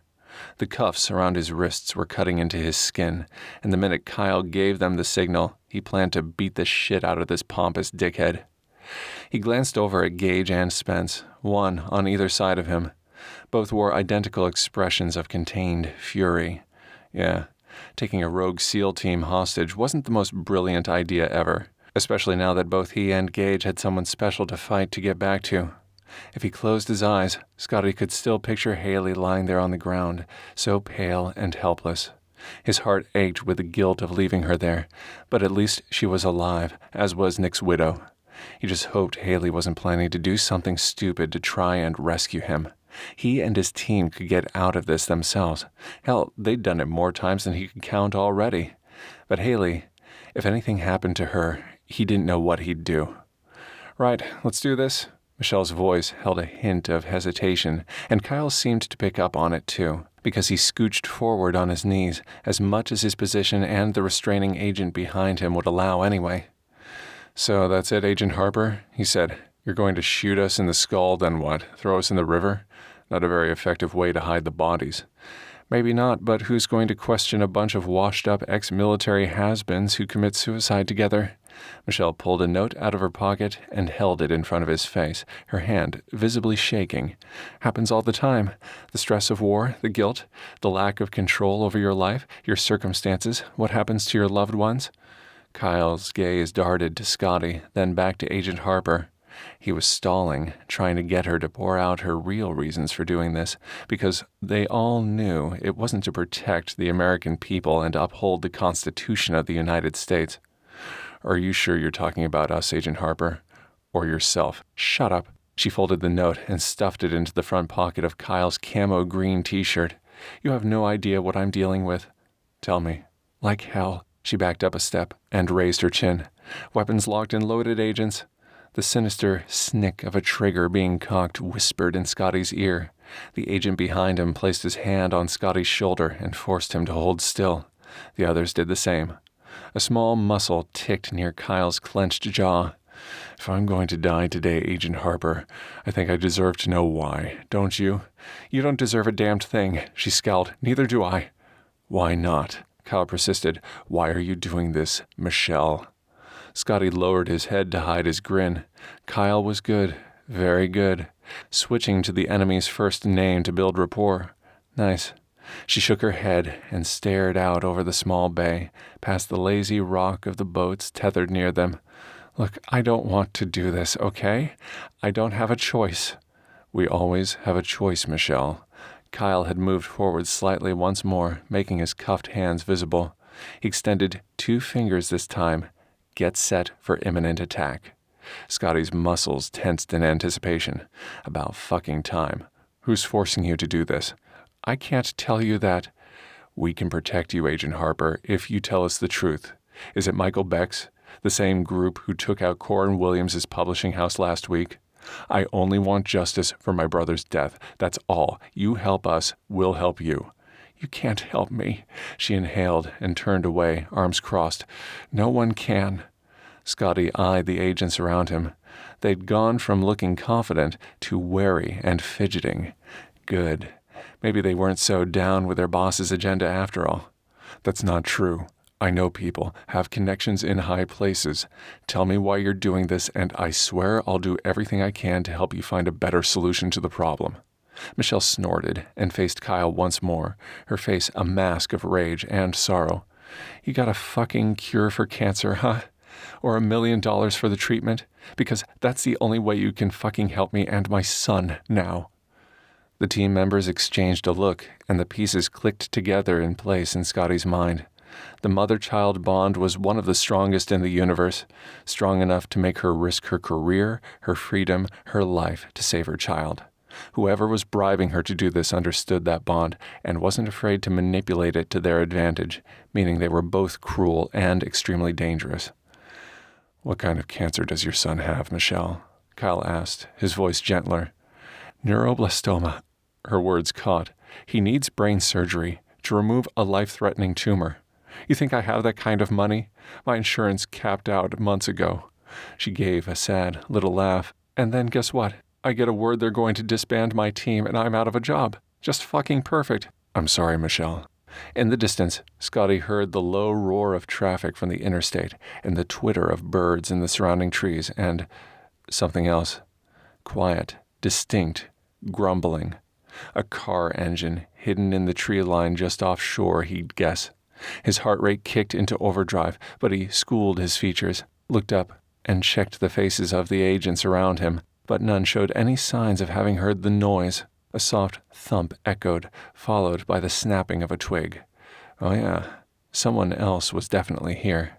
Given their time of travel to this marina and the low tingle of awareness in his gut, the same one he'd had the very first night in the widow's abandoned house, he knew exactly who it was. Hayley. I'm sorry too, Matthews, Michelle exhaled. See you in hell. She raised her chin, and each of her agents moved the barrel of their gun from their victim's temple to the base of their skull once more. Scotty kept his gaze trained on Kyle's hands, waiting for the signal. Waiting, go. Hayley parked near the tree line, then crept closer to the dock area of the small marina. She would have preferred to charge in, guns drawn, but considering she was on her own here, covert was better. With luck, she'd be able to use the element of surprise to her advantage. From what she could see, Michelle had lost quite a few of her team at the row house. She only had enough agents with her now to guard the guys, which meant maybe Hayley wasn't too outnumbered after all. She ducked behind a nearby boat and double-checked her weapon. Ammo clip full, safety off. She hadn't actually fired one of these things since the academy, but she'd been a pretty good shot back then. She'd never actually fired at another human being either, but there was a first time for everything. Hayley inched up to peer over the hull of the small fishing boat. Scotty knelt directly across from her, a department-issued Glock with a silencer attached aimed directly for his brainstem. Her chest squeezed tight. They'd just found each other. She couldn't lose him. Not yet. Kyle seemed to have Michelle talking, which was both unusual and a nod to his negotiation skills. They always joked around the office about getting criminals to monologue at the crime scenes. Half the time, they'd just pour their guts out and incriminate themselves, no coercion or interrogation necessary. Except Hayley still had a hard time believing her boss was actually doing this. A woman she'd admired and tried to emulate career-wise. And Michelle's son was not a healthy kid, given all her phone calls. They were all struggling with morale thanks to the budget and benefit cuts, but from everything Hayley knew about her boss, it seemed like her response would be to play it safe, toe the line, keep her job, keep the health insurance her son clearly needed, not go off the deep end. What would drive Michelle to do something like this? Hayley looked at Scotty kneeling there, a gun pressed to the back of his head, and the answer burst into her mind. Love. Love would be enough. Considering her own actions over the past few days, yeah, love made people do strange things. I'm sorry too, Matthews. Michelle's words cut through the air like a scalpel, and Hayley's pulse skittered. See you in hell. Shit. Hayley cocked her trigger and sidled down the length of the boat. Hayley came around to the end, ready to fire, except when she looked over at the dock where Michelle had been standing, she almost dropped to her knees. Bodies writhed on the dock, the air filled with the sounds of fighting, the hard thuds of fists smacking flesh, pained cries, bones breaking, blood spraying. The frantic need to find Scotty sent adrenaline exploding through her veins at the exact moment she realized every single man twisting on the ground was wearing a black suit. Somehow the SEALs had managed to sweep the feet right out from beneath the standing agents and knock them to the ground. Michelle was nowhere in sight. Where was Scotty? The stomp of boots slammed through the air with bruising force, and soon all the agents around the SEALs were out cold. Hayley rushed forward into the melee, hoping against hope she wasn't too late, that he was okay, that they would get out of this. Scotty! She yelled. Red, what are you doing here? He shouted, standing over the unconscious body of one of the agents. See if you can find the key to these damned handcuffs, will you? She searched the pockets of the agent near her feet and found a set. Rushing forward, Hayley quickly unlocked Scotty's cuffs. The first thing he did when his hands were free was cup her face and give her a quick, hard kiss. Then he snatched the key from her and dashed over to his buddies to unlock them as well. What about Agent Harper? Scotty called over to Kyle. Let her go for now, Kyle said. We need to concentrate on Natalie and Bex. Hayley headed back to shore, then halted as the sound of a gun being cocked issued behind her. From where she stood, her position was hidden from the view of the others by a larger boat tied to the dock. Slowly, Hayley turned, her hands up in surrender, already knowing who she'd see. Figured you'd show up sooner or later, Agent Stevens, Michelle said, dripping wet. She'd obviously dived into the river when the fighting started. Drop your weapon. Hayley did as she'd asked. How does it feel to have your whole career flash before your eyes, boss? You tell me, Stevens.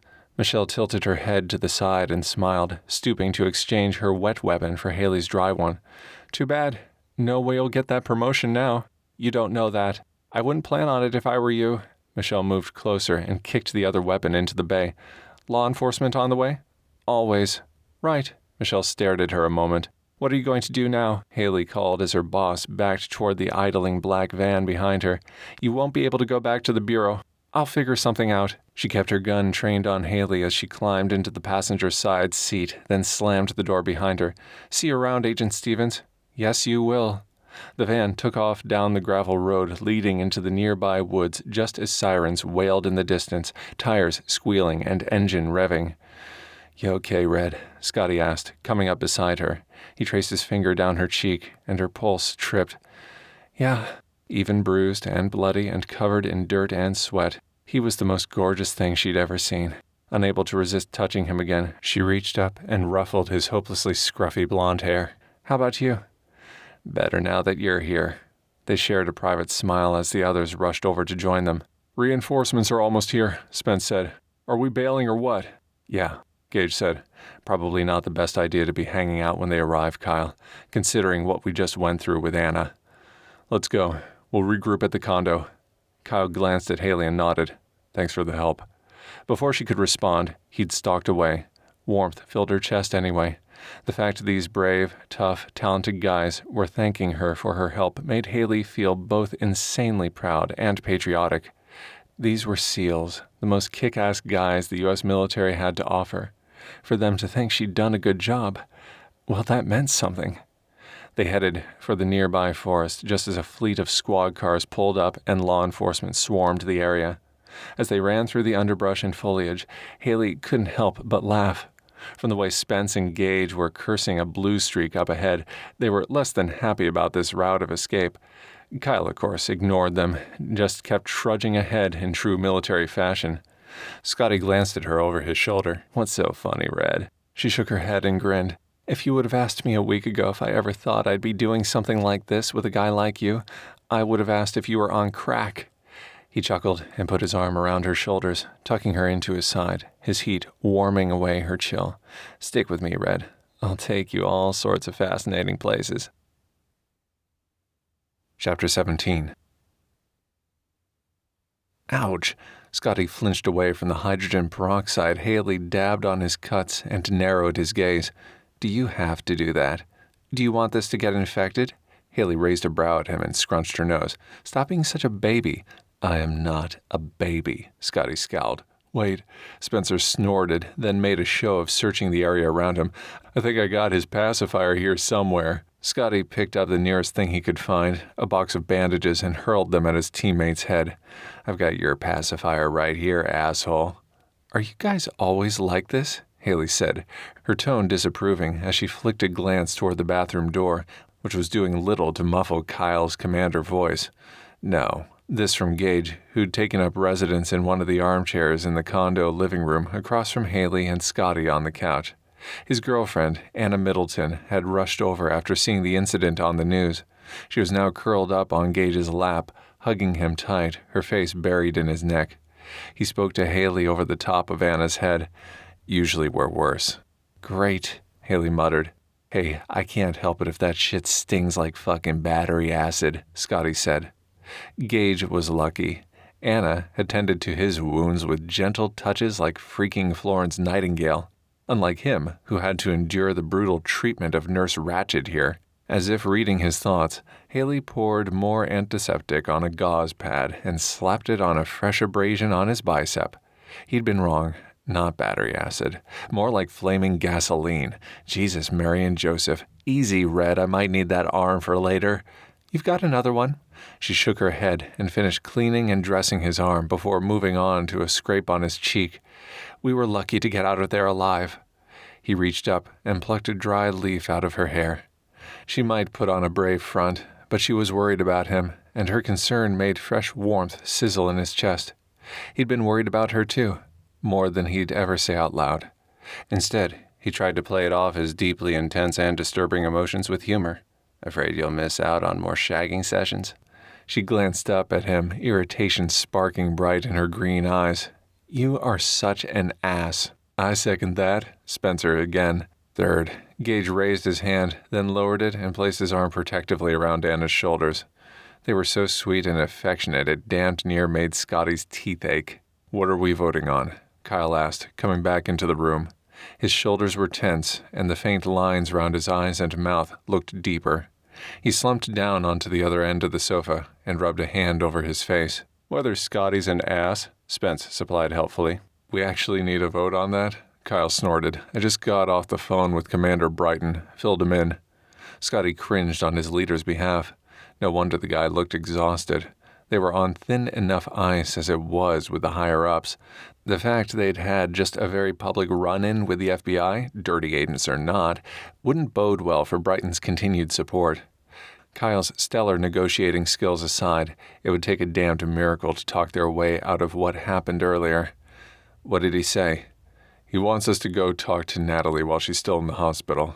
He thinks we might still be able to get something out of her, about where those files are and about what happened to Nick. Maybe about Bex's whereabouts, too. Kyle leaned his head back against the chair and closed his eyes. What do you think? Scotty asked, catching Hayley's hand and bringing it to his lips for a quick kiss. I think it's our only option at this point. Hayley pulled free from his grasp and cleaned up her supplies. Is she well enough to have visitors? She was in pretty bad shape at the row house. Kyle squinted open, one eye to peer at Hayley. Doctors say she's stable. Single gunshot to the shoulder, through and through. Brighton talked to them, and they said Natalie could speak to someone for short periods this evening. He lifted his wrist and checked his watch. Visiting hours end at 7. Damn. Spencer tried to reach a bloody area on his upper right back without much luck. Here, Hayley walked over to clean and patch the abrasion up for him. The sight of her hands on his buddy nearly did him in.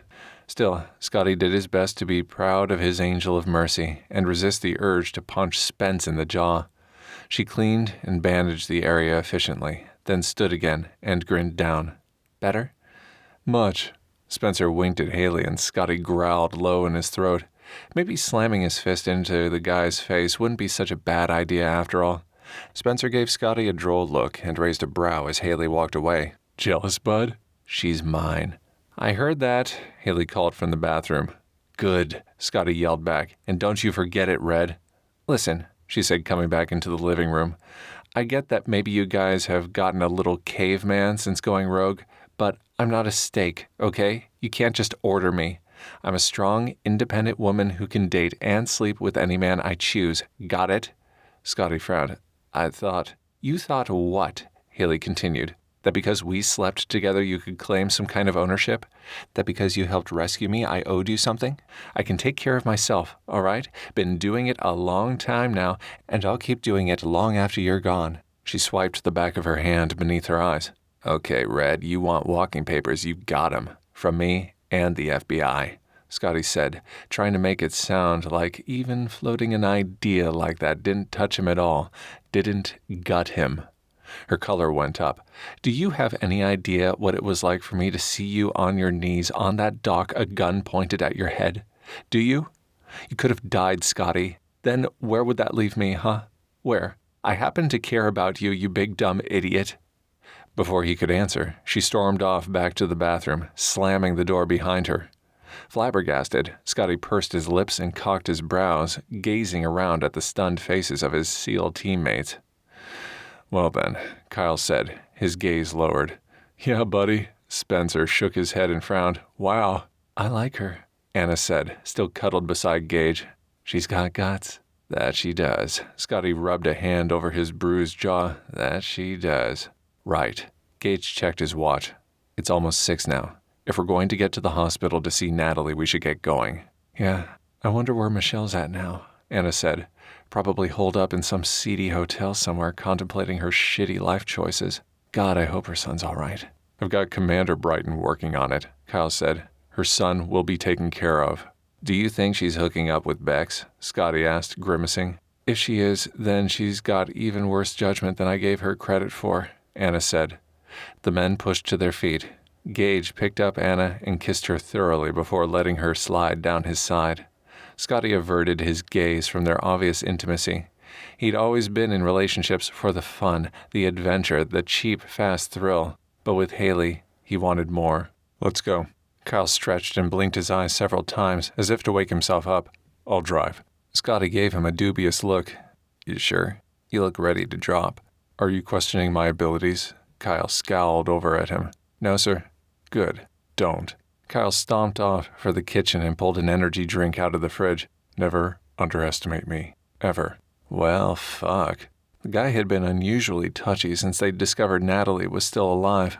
Deservedly so, Scotty supposed, but it didn't make Kyle any easier to get along with. They were like the brothers Scotty never had, and he'd given his life for them, knowing they'd do the same for him. Outsiders didn't always understand their unique bond, but it was a connection forged in sweat and steel and battlefield blood. Instead of getting into again with his buddies, Scotty headed over to the bathroom door and knocked softly. They were all tired and irritable and grouchy as hell, and picking a fight right now would be a bad idea. Still, if Hayley was going to go with them to the hospital, she needed to get a move on. Red, you coming out anytime soon? Fuck you, Scotty. Anytime, darling. Behind him, Spencer snickered. Your way with the ladies is impressive, dude. Scotty gave him the finger. We're going to the hospital. If you want to come along, you need to get out of here. Now. Nothing. He almost preferred the fuck you to stone-cold silence. An eternity of seconds ticked past, and he'd just about given up hope of her emerging when the door whooshed open and Hayley rushed past him in a bluster of attitude and sweet strawberry scent. Scotty's body tightened involuntarily, and his heart squeezed with tenderness. He could smell strawberries every day of the rest of his life and never tire of it. He couldn't believe it, but he wanted forever. Now clearly wasn't the right moment to tell her, and maybe he needed a minute to get used to the idea. But yeah, he was a goner. One of those guys he swore he'd never be, head over heels and hopelessly devoted to a woman who had the power to destroy him with just one look. As he trailed across the living room after Hayley, admiring the lovely view of her ass in those tight jeans, he couldn't help but grin. Hells yeah, she could destroy him, but what a way to go. All right, kids, let's head out. Kyle checked and holstered his weapon, and the rest of them did the same, as they all followed him out the door, including Anna. Downstairs, Scotty and Spence did a quick check of the perimeter before they hustled over to their beat-up SUV parked near the curb. Kyle climbed into the driver's side, and Spence took the passenger front, while Gage and Anna, Scotty, and Hayley filled the rear seats. Everybody buckle up. Groans and whines ensued, but they did as he instructed. When we get to the hospital, Gage, I want you to keep a lookout in the lobby. Spence, you stay with the van. Scotty, you and Hayley come with me to the room. Brighton thinks your girl might have the best chance of getting something out of Natalie. Hayley frowned. What about the FBI? Won't they be looking for us? I doubt it. Kyle signaled, then pulled out into traffic. Brighton said that boss of yours has a warrant out for her arrest, along with what's left of her team. Her career at the Bureau's over. That makes two of us. The dejectedness in her tone made Scotty's heart ache. He wasn't sure what he'd do if anything ever happened to his SEAL team, and he knew Hayley felt the same about her career at the Bureau. He tried to take her hand, but she shook him off. Did your commander Brighton say anything else? Like why he thinks I'd be able to get something out of the widow? You mean other than the fact she's been asking for you specifically? Kyle met Hayley's gaze in the rearview mirror, and Scotty felt her posture stiffen beside him. She asked for me? Only you. Won't see anyone else. Huh. Hayley slumped back in her seat, and her shoulder bumped against Scotty. This time, when he reached for her hand, she let him take it. I wonder why. Maybe it had something to do with the fact you were going to help her escape. He glanced sideways at her and smiled. I did say we were going to talk about that later, right? I couldn't just let her go down like that, Scotty, like some kind of trapped animal. Everyone deserves a fighting chance. Even husband killers? Kyle's tone had turned decidedly frigid. She said she didn't kill Nick, and I believe her. She loved him. That much is obvious. After all, she went to jail to keep his cover from being blown. She did? The guys asked in unison. Yeah, I told you she had a criminal record, and this is what I meant. When you guys were pulling that job out of South America last year, the one in Venezuela, somehow some cops showed up at their house with a search warrant. At first, I couldn't figure out how a random search warrant would just happen like that. But now I think Bex set it up. He wanted to get inside that place and snoop around. Hayley shrugged. Anyway, the cops claimed to have found some unlicensed firearms and paraphernalia on the premises. She claimed all of it was hers and went to jail for 3 days until she could post bail. Never said where the weapons came from or the fact they were military only, special ops kinds of equipment. Nick never said a word about it. Kyle frowned. I doubt she told him. Hayley wrinkled her nose. But she did it for him. And if that's not a show of love and loyalty, I don't know what is. Well, she trusts you, Red. Scotty laced his fingers through hers. You will, of course, share all the information you gather with us afterward, right? And if I don't cooperate? She teased. He raised her fingers to his lips and kissed each fingertip before turning her hand over and tracing his tongue along the delicate lines of her palm. Then I'll just have to torture you to get it. Your choice. I'm sure this is in violation of some Geneva code somewhere. She squirmed in her seat and tried to pull away again, but nothing could hide the flare of desire in her emerald eyes or the quickening of her breath as he concentrated his efforts on the thudding pulse point at her wrist. Torture takes many forms. Any violating that happens here will be mutually enjoyable. Okay, ew, Spencer said from the front of the van. Get a room, will you? Scotty chuckled and straightened, placing their entwined fingers atop his thigh. I'm almost hoping she doesn't share intel. I bet you are, Hayley said, squeezing his fingers slightly. Perhaps there was hope yet for this day, Scotty thought as they sped toward the hospital. Half an hour later, Hayley nodded her head at the officer standing guard outside Natalie's hospital room, then stuck her head around the door. Hey, Natalie said, her voice weak. Various monitors beeped all around her, and there were IV tubes coming from her arm. A bright white bandage covered her right shoulder and arm. She looked tired as hell, and her dark hair stood out in disarray around her head. Hayley took a deep breath and stepped inside, closing. She pulled a chair up next to Natalie's bedside and took a seat. How are you feeling? Like shit, Natalie snorted, then winced.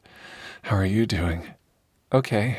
Hayley lifted up the edge of her shirt to show the bandages covering her left side. It still stings like a son of a bitch, though. I bet. Natalie gave a small smile, then fiddled with the covers on her bed.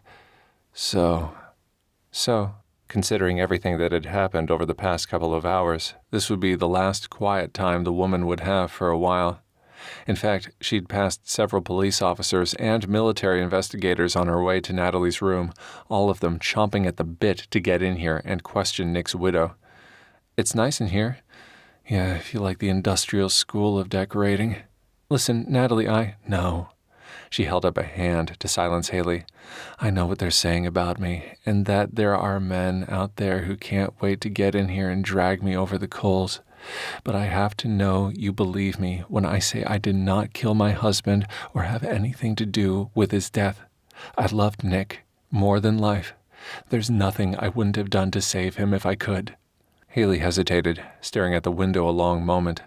Someone had killed Nick Matthews, but it was not this woman. I do believe you. Good. Natalie stared at the window on the other side of the room, her expression wistful. Growing up, I always thought I'd find a nice man, have a few kids, live happily ever after. But life hasn't turned out that way for me. You're young, Hayley said. Lame, but she didn't know how else to respond. You've got time. Not me. I'm not starting all over again, at least romantically.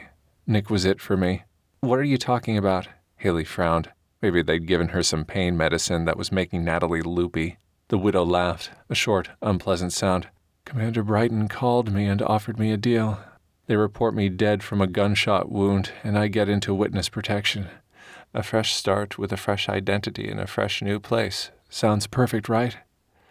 Honestly, there were times Hayley had wished for the exact same thing herself, especially now that her job at the FBI was essentially over. Except, if she left, that would mean leaving behind Scotty, too, and he wasn't something she was ready to give up. From the widow's melancholy expression, though, leaving her current life behind wasn't exactly something Natalie embraced wholeheartedly either. She narrowed her gaze. Why are you sad? This could be good. Yeah, but it's a start without Nick. She blinked away tears and stared at the ceiling. I should be thankful, I know, but it's so hard, you know? Yeah, I know. Natalie sniffed. All he asked for in exchange is the letter Nick gave me right before he died. A letter? Hayley's instincts went on high alert. Once an agent, always an agent. What kind of letter? Just a note Nick gave me, about a week before he left on his final mission.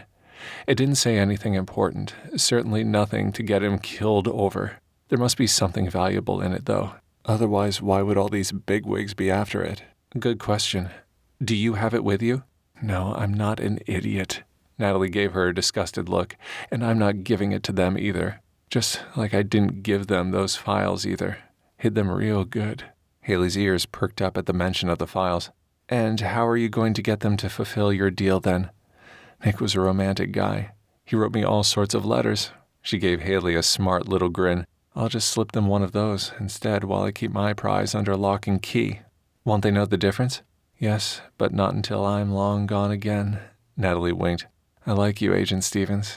You remind me a lot of myself. I do? Yep. Smart, snarky, good in a crisis. Not to mention the fact you've fallen for a sexy SEAL. Hayley sighed, trying to suppress her smile and failing miserably. We do have a lot in common, huh? More than you know. Say, I've been meaning to ask you.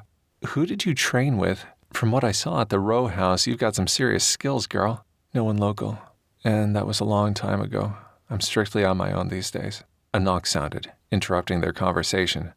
Special Agent Michael Carson, chairman of the FBI Cyber Crimes Division and Michelle's supervisor, peeked his head around the door. Hello, Agent Stevens. I was told you were here. I wonder if I might have a moment of your time. Eyes wide, Hayley glanced at Natalie again, and they exchanged a look. She swallowed hard and forced a nervous smile.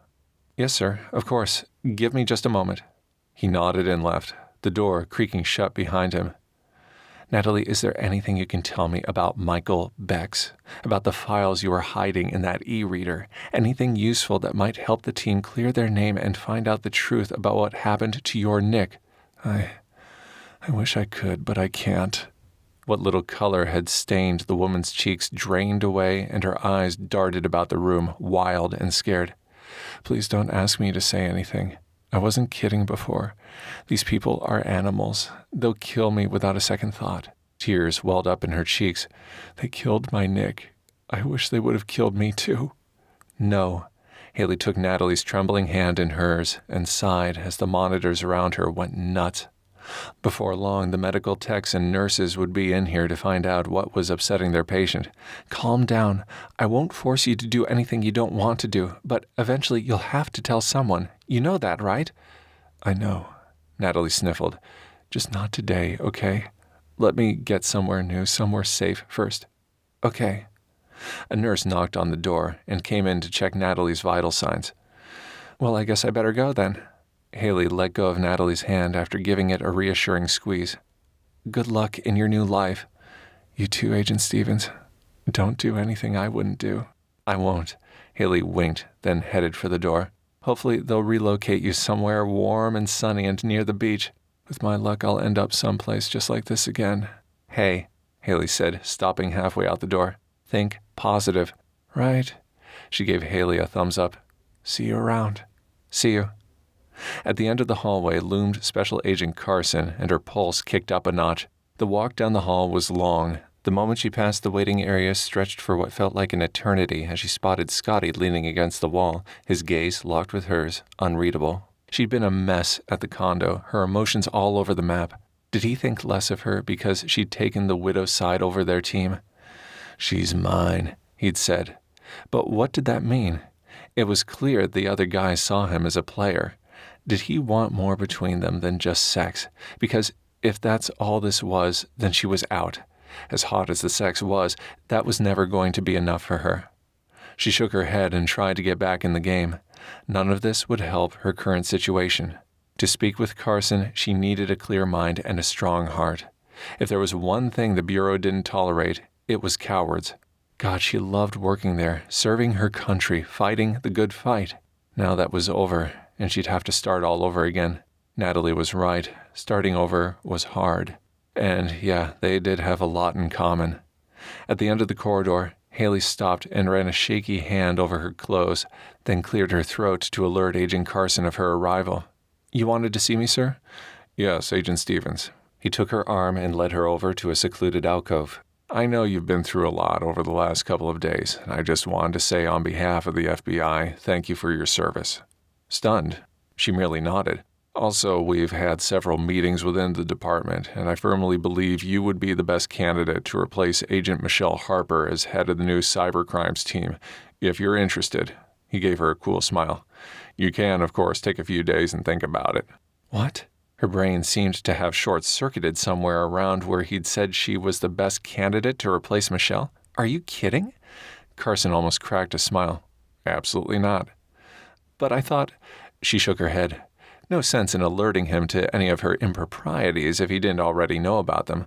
Plus, she refused to rush into any decisions about her future until she and Scotty had a chance to talk. I will definitely consider it. Thank you, sir. Do you have any questions for me, Agent Stevens? What about Michelle? What will happen to her? We apprehended her and her team shortly after their escape. He exhaled and frowned. Agent Harper is currently being held in federal prison pending her arraignment on charges of fraud and espionage. Espionage? She confessed to working for an outside party, but refused to give us specifics. Hayley frowned. What about her son? He's very ill. We're taking that into account. She claims he's the reason she did all of this, to save him. The Bureau isn't a monster, Agent Stevens. I've spoken with Commander Brighton also. If she was being bribed, then we'll have to work with her and try and find a solution that's beneficial to all. Don't worry. I'll personally make sure her son is well cared for during the process. Good. Here's my card, Agent Stevens. Carson handed her his information. When you're ready, please call the number listed. It's my direct line. I'm always available. Thank you, sir, for stopping by and for the job offer. My pleasure. Talk to you soon, Agent Stevens. He straightened his suit jacket and walked away, heading for the stairwell instead of the elevators and leaving Hayley alone once more. She fiddled with the business card for several moments, staring down at it without really seeing it.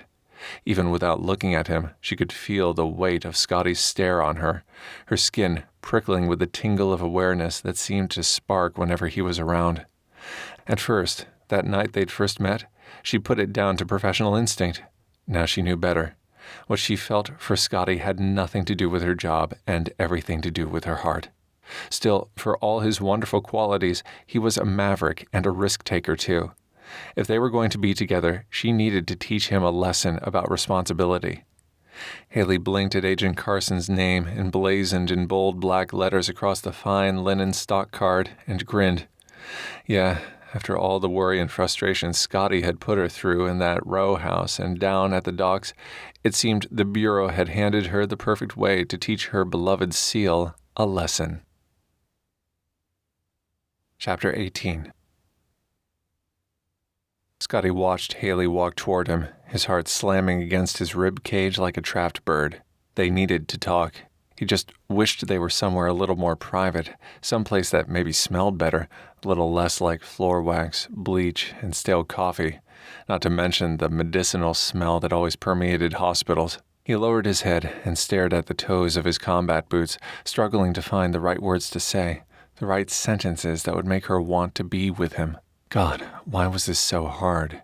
He'd never had a problem charming the pants-off ladies before, but it wasn't the pants he wanted to charm off Hayley. It was Hayley herself he wanted to charm. The way he felt about her, she actually meant something to him, something more than just physical pleasure, something like home. Hey, she said, stopping a few feet in front of him. The soft huskiness of her tone sent his stomach into a tailspin and his heart rate skyrocketing, the same dizzying feeling he got when he cut a chopper's engine at 500 feet and went into freefall, just for the fun of it. Man, he was in trouble. Did you speak to Natalie? Kyle came over and saved Scotty from having to speak right away.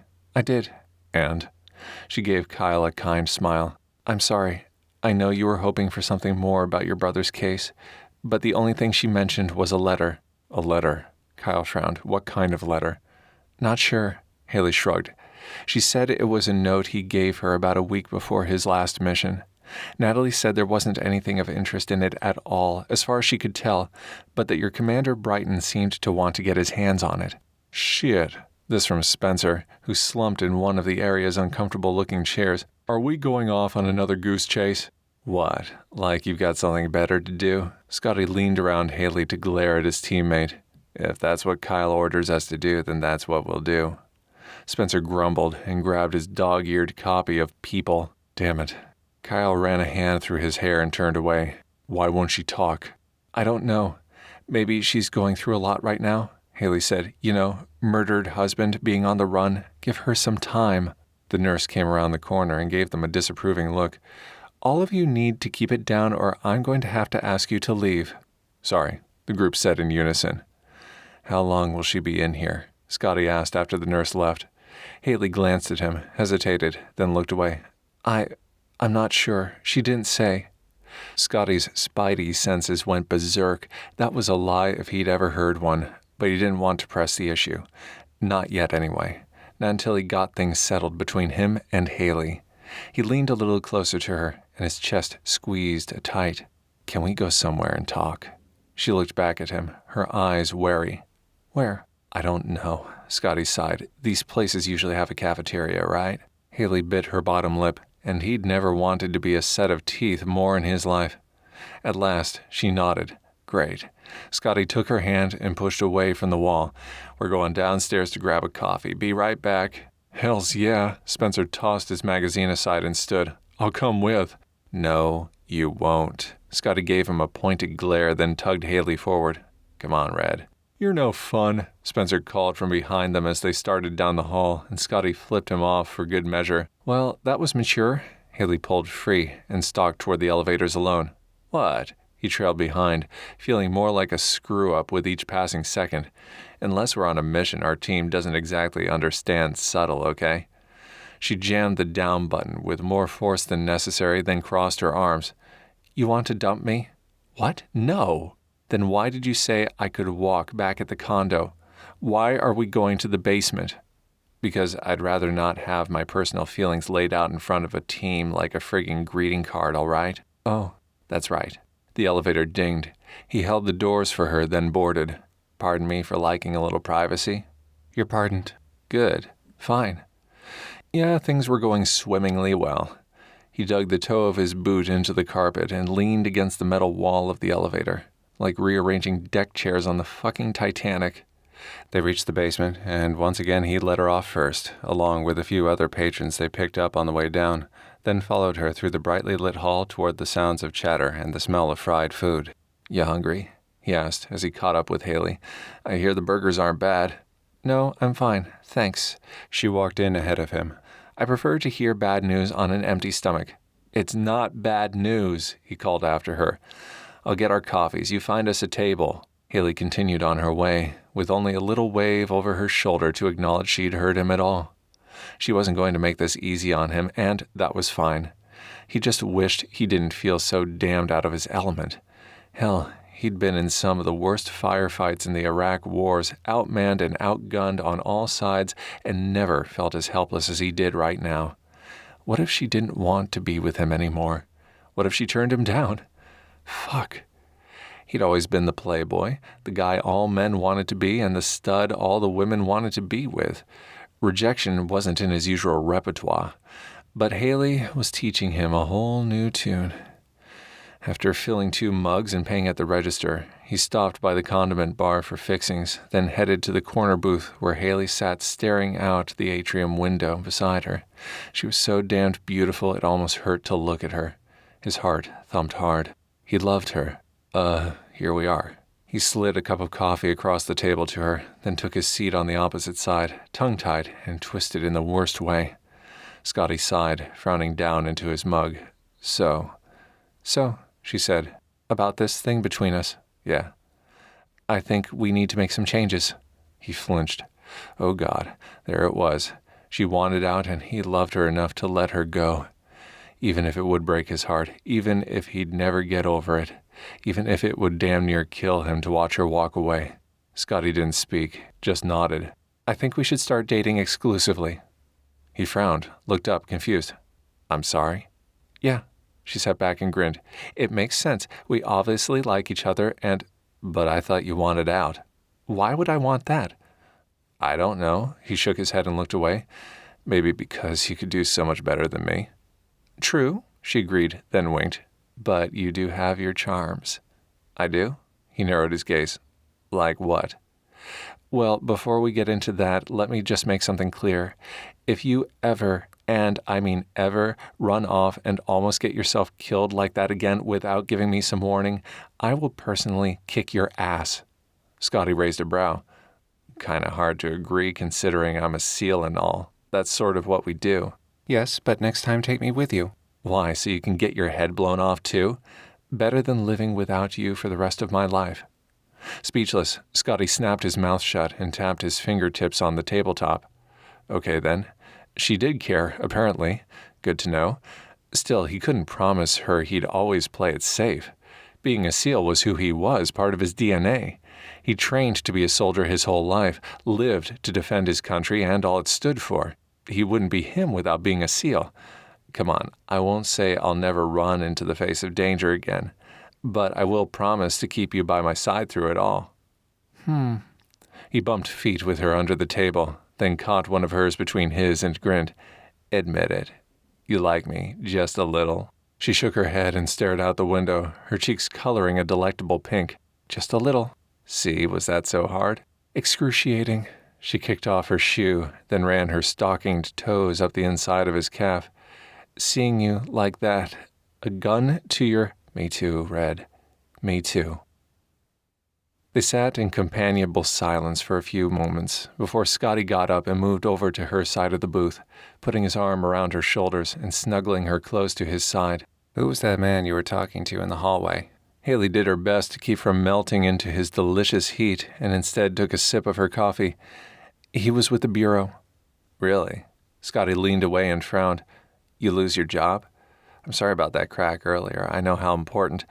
I shouldn't have... You aren't in any trouble, are you? She kept quiet just a moment more. Let him squirm a bit. Well, she said, keeping her tone low, I figured my career was pretty much over. He blew out a breath. She hadn't realized he'd been holding in a big puff and slumped a bit. Shit, I'm sorry. And then she couldn't help it. She smiled. But they want me to come back. Surprised the hell out of me. He sat up. What? I thought you were done. Nope, I get to keep my job. And are you going to go back to work there? She didn't miss the slight stiffening of his posture or the shadow passing through his lovely blue eyes. I don't know, she shrugged. It's everything I've spent my whole life working for. What do you think?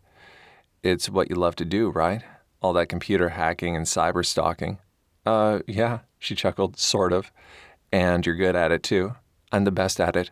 Scotty snorted. That's my Red, always humble. Hey, you're one to talk. True, he laughed. You should take it. It'd be handy having someone on the inside. You could help us search for Nick's killer, feed us information. You know, if it wouldn't get you into trouble. And if it did? She placed her hand on his thigh, felt his muscles bunched tight beneath the soft denim, and smiled. Get me in trouble, I mean. Then I guess I'd just have to swoop in and rescue you again. He kissed her softly on the lips. Like always. Hayley sat back and scrunched her nose, taking his obvious bait. Seriously, you did not just say that to me. If I recall correctly, it was me saving your sorry ass from ending up as fish food at James Creek, mister. Hey. He held up his hands in mock surrender, his expression smug. I only call 'em like I see 'em. Really? Yes, really. Well, call this then. She fisted her hands in his hair and pulled him in for a deep, hot kiss, not caring that everyone in the cafeteria could see them. By the time she pulled back, they were both breathless. What do you have to say about that, huh? More, please? He yanked Hayley against him and kissed her back with just as much passion. He was the one who pulled away this time, his lips wet and his eyes smoldering with wicked intent. God, I love you, Red. You do? I do. Me too, she grinned. You really think I should take it? Take what? He gave her a sly look up and down. Me? The job at the FBI, should I take it? He wants me to head up their new cyber crimes team. Scotty took a deep breath and raked a hand through his now disheveled hair. I think as much as I want to lock you away and protect you forever, you're a woman who can more than take care of herself. I think you should do whatever makes you happy, Red. Damn. She'd expected a fight, and here he was being more lovable than ever.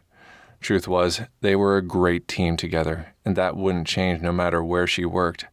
Plus, he was right. If she was on the inside, her chances were better of accessing intel that would help them find out the truth about Nick Matthews' death. I think I want to take the job.